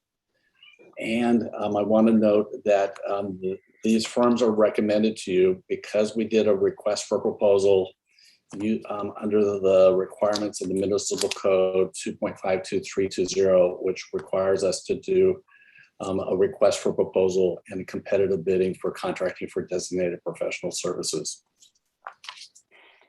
Having these on staff would save the city time to fill these positions by not having to repeat that competitive bidding process and then bringing the matter back to a council for your consideration. So according to your calculations, we would be using them to hire approximately 15 people? It's at the outer edge. We've set, right, each contract has a cap of $75,000. Each firm would be evaluated for the appropriateness for that particular recruitment. If they have done a similar recruitment, have expertise, if based on a prior recruitment in another public entity, they have done some pre-work to help us find well-suited candidates that we otherwise would not be able to find on our own. But I don't foresee over a 3-year period that we would, for each of these firms, spend the $75,000 for all 5 firms over the course of the 3 years. I don't see that volume of work. And nor does the department presently have in its current year budget the financial capacity to to actually utilize the services to the full extent for all 5 of those firms. So you picked these 5 firms because they have different expertise, and if that's so, what distinguishes one from the other? So the city did a competitive request for proposal. These 5 firms were found to be qualified. All 5 firms were recommended through the selection process to be presented and recommended for a contract. Depending upon the nature of the recruitment, some of them may be better suited for a financial position. Some of them may be better suited for a police position or a public works position or housing and community development position or other kind of a department head or difficult to fill position. I have worked personally in other settings with 4 of these. I am not as familiar with the buyers group. I was not hired. I was not already on city staff when this review process was going on. So I'm afraid that I can't answer as fully as I would love to in terms of some of the expertise and differentiation between them. But all 5 of them were found to be well qualified and meeting the needs of the city. So at this point, could you identify which company is associated with finance, which one is associated with police, which one is associated with housing? All of them can be. As I mentioned earlier, it could be based on recent recruitments that they have done to demonstrate to the city when we have a need to go out at that moment in time, that they have done similar recruitments and have a cadre of well-qualified candidates, that they have done some pre-work in terms of looking at the marketplace, doing solicitation of people currently employed that might not already be looking to make a change. That is the biggest piece that they can do that the city staff cannot do, is in terms of picking up the phone, calling somebody and saying, have you looked at the city of Richmond job? You should really apply. Given our public sector limitations, it is generally inappropriate for HR staff, other city employees that are responsible for the hiring process to actively solicit somebody to apply for a job here in the way that a recruiter can. Okay, thank you. Okay, Councilor McLaughlin. Yeah, just a question on the process and the outline you have of these 5 different firms, each of them for 75,000, up to 75,000 is what I heard you say, for 3 years. So will you be like developing contracts for each of these but no money would go out unless it was as needed. They would know, they would only be called if needed. That's one question. And the second question is, would it simply be one firm per executive staff position that you were seeking to hire for? I mean, is that pretty much how the process would work? The draft staff report, or sorry, excuse me, the draft contracts are included in the staff package.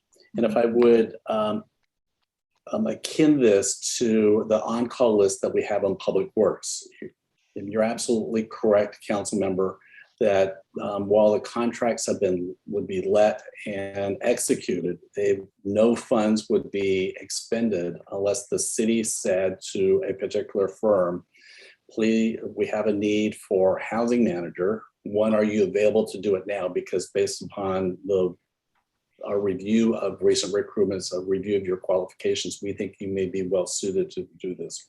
Assuming they are, we would actually develop the recruitment plan and identify the cost for that particular recruitment of an executive or a difficult to fill position. And only then would monies be expended. And do you generally foresee only utilizing one firm per one recruitment process? Yes, it would be unusual for us to, and something I have not done in my experience, for us to use two firms to fill one position. Okay, thank you. Okay, do we have any public speakers? No, we do not. Okay, can I have a motion? I'll move the item. Second, but I think Councilmember Martinez has his hand up. You want to Yeah, move set it, it at the same Councilmember time. Martinez? You're No. muted. Councilmember Willis moved it, Vice Mayor Johnson seconded, but I believe Martinez. Yes, and I would like to make a substitute motion to lower the 75 to 50,000 because the 75,000 would provide for 15 positions to be filled, 15 executive positions. I don't believe that in 3 years we're going to have 15 executive positions that we need to look for. The 50,000 would take it down to 10 positions that we would look for. So that seems more reasonable. So my substitute motion is to lower the 75 to 50. Is there a second? I'll second it. Okay, Bates, is that right? Okay. Yes. All right, let's vote on the substitute motion. Councilmember Bates, Yes. Councilmember Jimenez, Yes. Vice Mayor Johnson, Sure. Councilmember Martinez, Yes. Councilmember McLaughlin, Yes. Councilmember Willis, Yeah. and Mayor Butt. No, we've all spent a good part of this meeting criticizing HR for not doing recruiting. And now you're going to cut their recruitment budget. It makes no sense at all. So count me as a no. Okay, next item. And the motion passes with Mayor Butt voting no. Thank you. Mayor Bad, some of the positions that we are going to fill in the housing authority are no higher management. So Next item. Yeah, we are not cutting that for that. So just. Next item is I-11. Would you read that, Madam Clerk?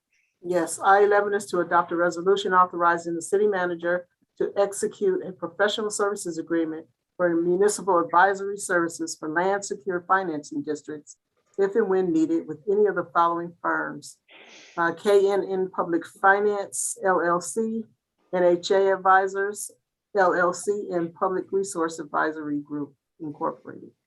Who pulled this off the consent calendar? I did. Okay, you have a question? I would like staff to do presentation and then I'll ask my questions. Okay.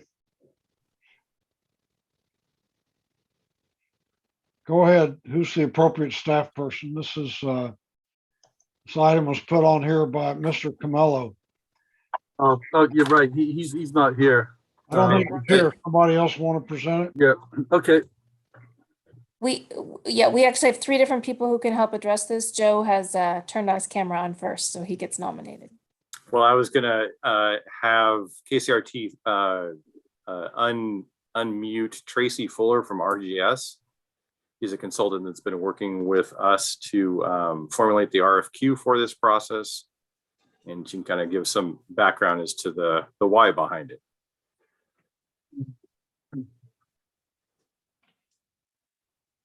Tracy, are you able to unmute? I think I'm unmuted. There you are. Hello, good evening. Go ahead.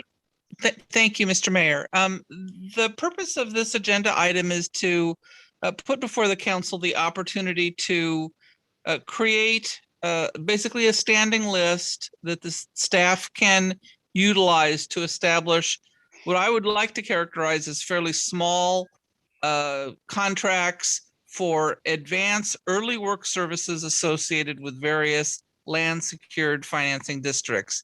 It does not contemplate bonds at this time. It does not contemplate actual specific districts.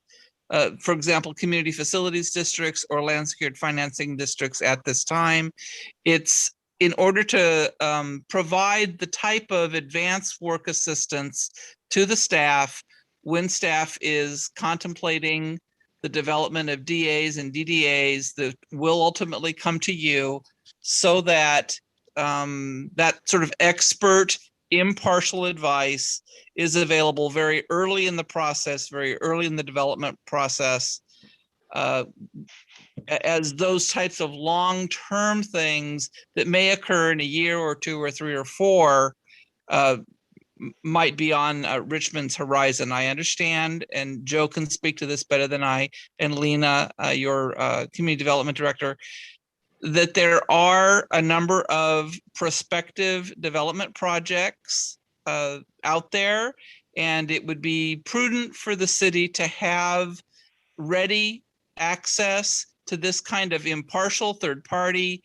advice from somebody who does not have an interest in the project, is not hired by a project proponent, and is not contemplating assisting you in the issuance of bonds as in the capacity of an underwriter or bond counsel.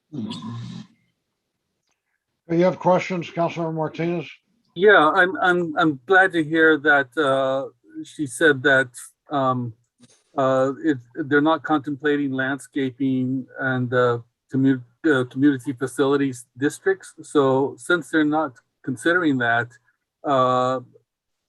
I would suggest that we excise those from the discussion, and also the tax exempt financing mechanisms. I believe should also be excluded, since they would actually push the financial responsibility to the rest of the city, because any taxes that aren't, that are excised are taxes that the rest of the city would not be getting. So I would be willing to make a motion to exclude landscaping and lighting districts, community facility districts, and tax exempting financial mechanisms. Just a point of clarification, Mr. Mayor. Go ahead. So I think in Tracy's presentation, she wasn't saying that we were excluding those districts. We're not specifying the use of the municipal advisor specifically for those at this time. So right, they can explore a variety of land financing mechanisms that include community facility districts and landscape maintenance districts. That's correct. Thank you, Mr. Leach. Yes, well, my motion still stands. And just to clarify further, the intent that we're trying to meet is council's goal to make sure that if and when there is new significant development in the future anywhere in the city, that those new developments don't tax the city, essentially, in terms of they pay for themselves.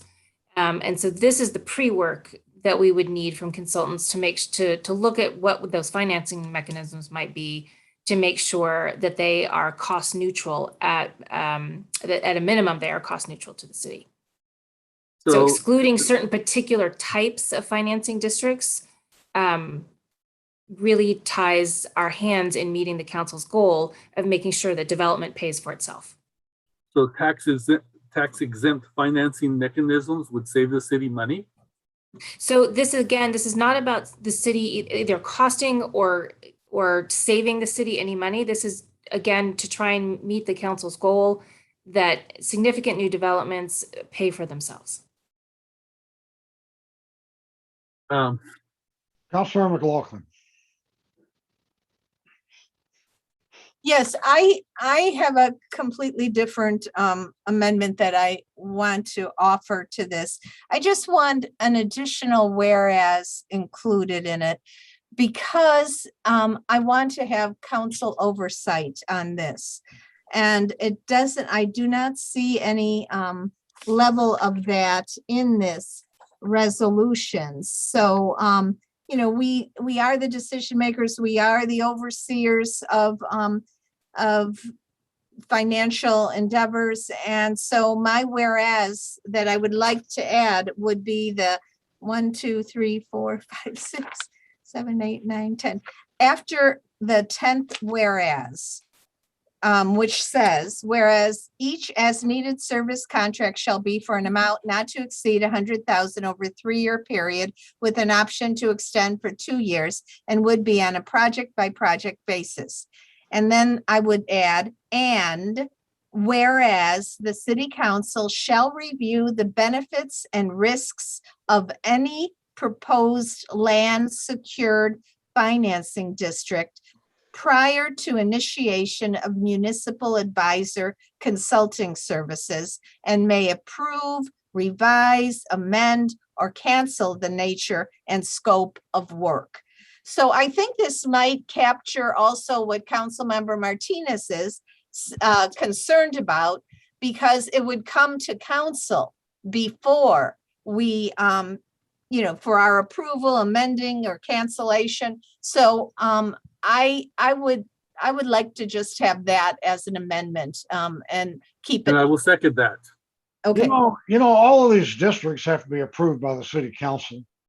Well, this is something I would like before the initiation of a municipal advisor consulting services, because we just really need to review the risks and benefits of any of these financing districts. Yeah, so if it's pro forma, there's no reason not to include it as a whereas. So Tracy and Joe, wouldn't the work that the group would be doing would be that analysis to see what the best mechanism is before anything comes back to council for approval? Yes, this is Tracy Fuller. If I could speak to that. Councilmember McLaughlin, I applaud your sensibility in wanting to have careful oversight.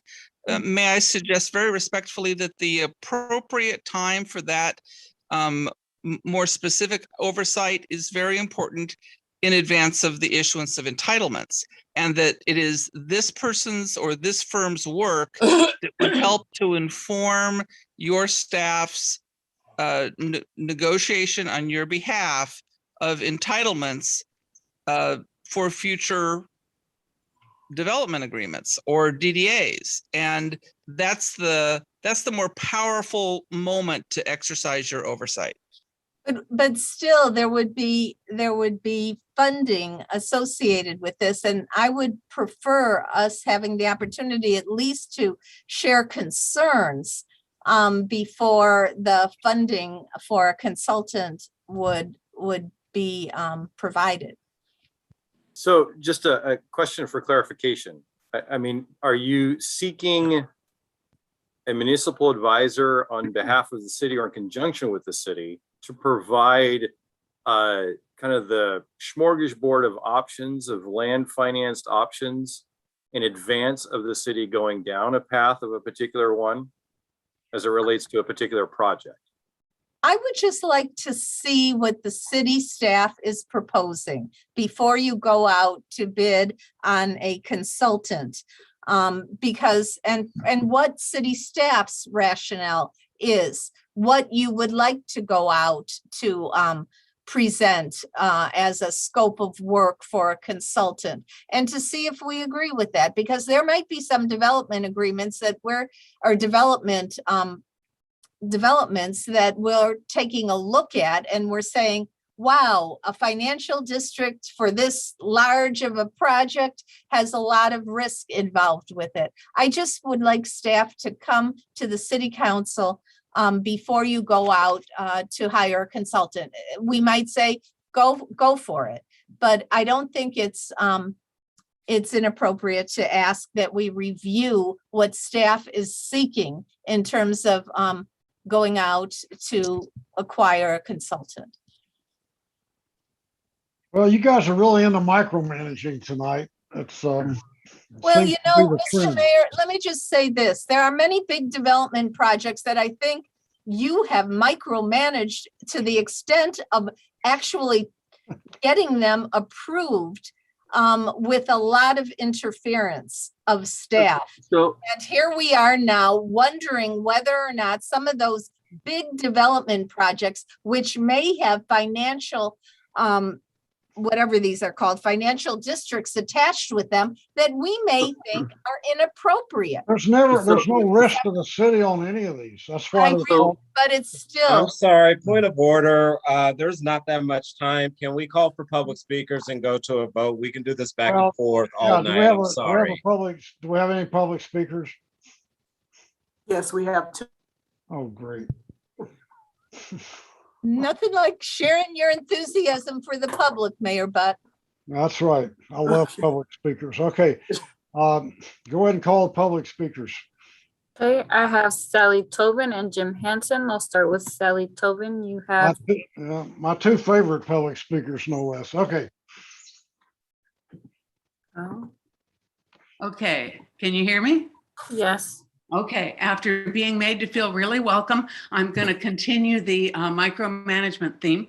And I really think it's important for the city council to have oversight over land secured financial districts, because the structure can have adverse effects on city budgets and the city's ability to provide services in the future. So I think that's a case where the city council needs to take fiscal responsibility and to look over what is being proposed. And I would like, in the spirit of the micromanagement that I have been accused of, I would like to propose a slight edit of Councilmember McLaughlin's proposed insertion, and that is that the municipal advisor consulting services and may approve, disapprove, revise, or amend any such proposal, so that it's really clear that the city council can disapprove if they think it's unwise. Thank you very much. Bye. Thank you. Next speaker is Jim Hansen. Jim, you'll have 2 minutes to speak. You can go ahead and start. Thank you very much, Council. We know it's late, and at the same time, this is very important. We have looked at before and seen where some of these so-called land secure financing agreements have come as part of these big development projects. These developers need to find their own financing.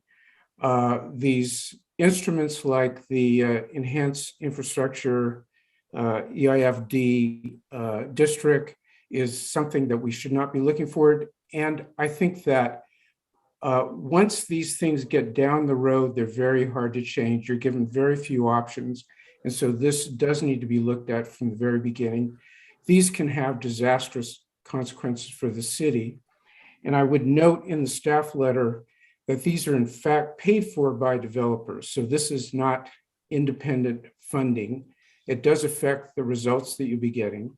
And secondly, I would respectfully say that these do not always pay for themselves. So this is, I think, a prudent move, and thank you very much.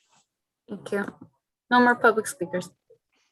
So, Mr. Okay, I would add that word in, so it'll read, the city council shall review the benefits and risks of any proposed land secured financing district prior to initiation of municipal advisor consulting services and may approve, disapprove, revise, amend, or cancel the nature and scope of work. I okay. second that. All right, let's call for a vote, please.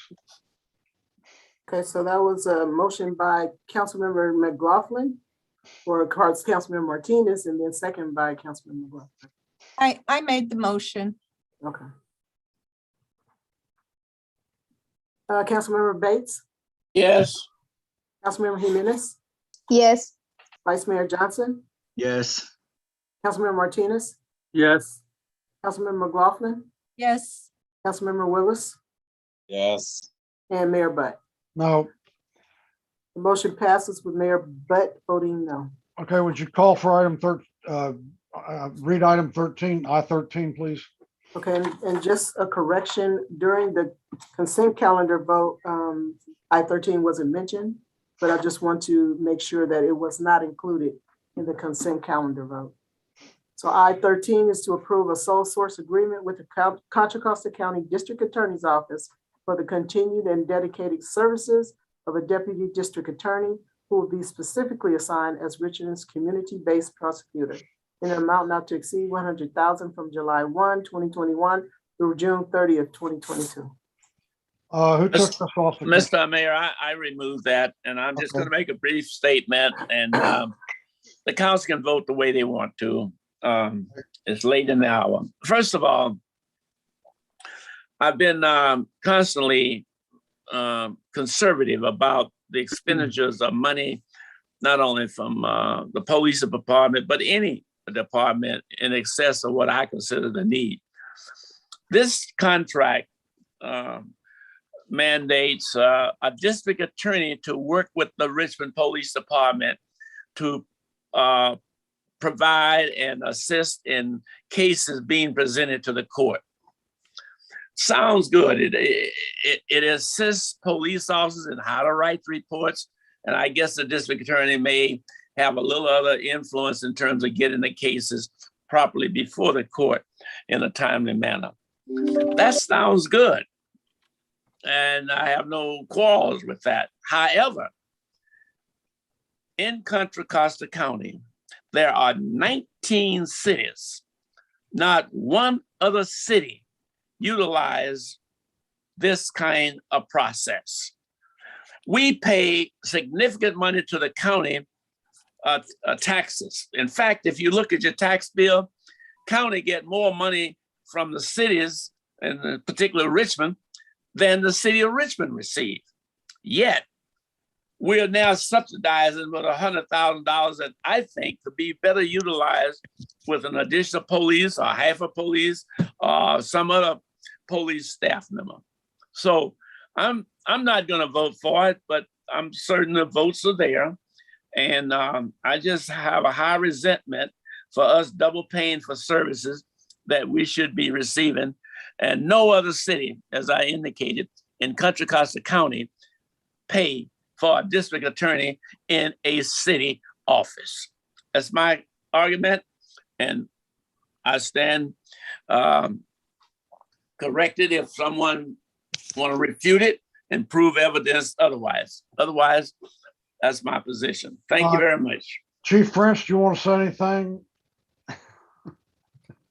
I guess the only thing I will say is we've historically paid $200,000 for this contract, and I renegotiated it down to $100,000 the last two fiscal years. So we are paying $100,000 less than we were paying previously. Okay, is there a motion?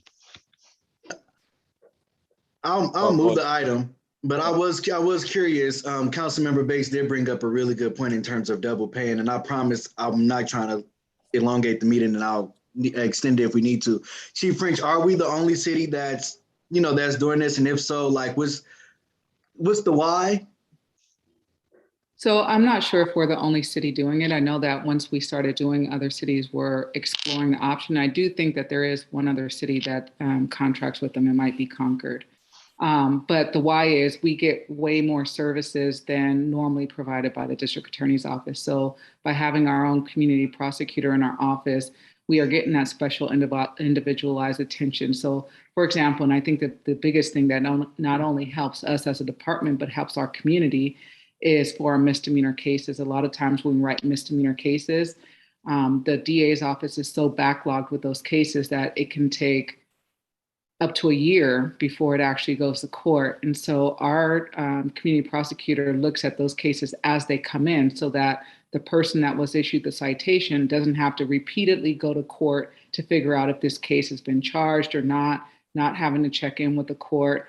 They actually work with our community prosecutor works with the public defender's office with those citations to say, hey, this person was issued a citation.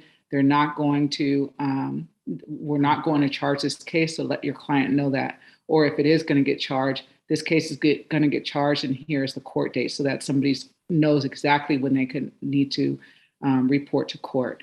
And so the other thing that I also think helps the community is our community prosecutor is really helping us with those quality of life issues that, historically we, have had some issues with getting prosecuted. So for example, if there's a quality of life issue, a drug house or some other more a problem that takes a little bit longer for us to solve, they're in the room with us trying to help solve that problem. Like I said, a drug house or a business that's a problem. So we are strategizing together, like this is what you need for a criminal case, or since we don't have a city attorney assigned to our office anymore, they're also helping us with some of the things that the city attorney that used to be in our office helped us with. So there are a myriad of things that we would not be able to receive if we did not have this community prosecutor in our office. Okay, and I would like to thank Councilman. I got you, Mayor. I got you, Mr. Mayor. I see the time. I got to get a motion to extend the meeting. I'm going to give you one. Okay. I was going to thank Councilmember Bates for originally posing the question. Thank you, Chief French, for answering it. And I would like to make a motion to suspend the rules and extend the meeting to the end of this item. We don't have to suspend the rules yet. Okay. Well, I just want 11:30. All right. Okay, great. Are there any objections? I have a question. About what? Extending the meeting? No, about the item. You can't ask your question until we extend the meeting. So okay, well then. Mayor, who made the second? So is there a second to extend the meeting? I'll second it. Are there any objections? If you object, raise your hand. Seeing none. No disrespect to anybody, I object to extending the meeting in general. Okay, all right. Councilor Willis objects. The meeting will continue till we resolve this item. Councilor Martinez, you had a question. Go ahead, please. Yeah. If this facilitates the movement of Richmond residents through the court system, I'm all for it. But I would like to get a report of how many other cities are paying, and I would like a comparison of the services we get for that $200 in our 200,000 or 100,000 in comparison to what other cities get. Tell you what, I'll make you an offer. I've invited the district attorney to come make a presentation and answer questions sometime in the next month or two. So why don't you start writing your questions and you can ask her, okay? Okay, and she can start off with the request I just made in her presentation. Okay. Thank you. So let's see, where are we? public speakers. Do we have a motion on this item? I made the motion, but I'm not sure if we have public speakers. We do not. Okay. All right. Motion by the vice mayor. Is there a second? I'll second it. Okay. Teresa, you got a hand up? Yes, I'm sorry. We do need to do a roll call on the motion to extend the meeting. My apologies. Okay. No other board I'm on does a roll call for things like this, but but we'll do one. Go ahead. Councilmember Bates. Councilmember Bates. Yes. Councilmember Jimenez. Yes. Vice Mayor Johnson. Yes. Councilmember Martinez. Yes. Councilmember McLaughlin. Yes. Councilmember Willis. No. And Mayor Butt. Yes. The motion passes with Councilmember Willis voting no. Okay, so we had a motion by Johnson and a second by whom? By me. McLaughlin. A second by McLaughlin. Call the roll on this one, please. Councilmember Bates. No. Councilmember Jimenez. Yes. Councilmember Vice Mayor Johnson. Yes. Councilmember Martinez. Yes. Councilmember McLaughlin. Yes. Councilmember Willis. Yes. And Mayor Butt. Yes. The motion passes with Councilmember Bates voting no. Okay, that brings us to item K, reports of officers. Are there any? I just have a memorial too. Me Okay. too. If you have memorials, go ahead, Councilmember McLaughlin. We might be doing the same one, Councilmember Jimenez. If you would like to go ahead, I think you had mentioned it. I wasn't sure whether you were going to do it, but please go ahead. Okay. So I want to have a memorial for employee in the Richmond Parks and Maintenance, James Prothro. On September 18, 2021, City of Richmond Park and Maintenance employee James Prothro passed away after a 7-week battle with COVID-19. James worked for the City of Richmond from 2005 through 2021 as a groundskeeper gardener. He drove the garbage truck and kept the city trash cans empty, an overwhelming and never-ending job, but James always had a smile on his face while playing his jazz music for everyone to hear. He was always helpful to his fellow co-workers and the residents of Richmond. His death has left a hole in the heart of many throughout the city. He is and will forever be missed. And I just wanted to make sure that we in the city are receiving these and know that everybody deserves to be recognized in the city if past things like this happen. So to his family, my condolence and thank you. Okay, Councilmember McLaughlin, did you have another one? That was the I had- one. That was it. Okay, anybody else? I had one, Mr. Mayor. Go ahead, please. I'd like to close the meeting in memory of my god sister, Mary Elaine Billups, a longtime resident of the city of Richmond, worked for the state in the education field, so be sorely missed. Okay, anybody else? All right, going once, going twice. Thank you. The meeting is adjourned. Good night. Good night. Night. Good night.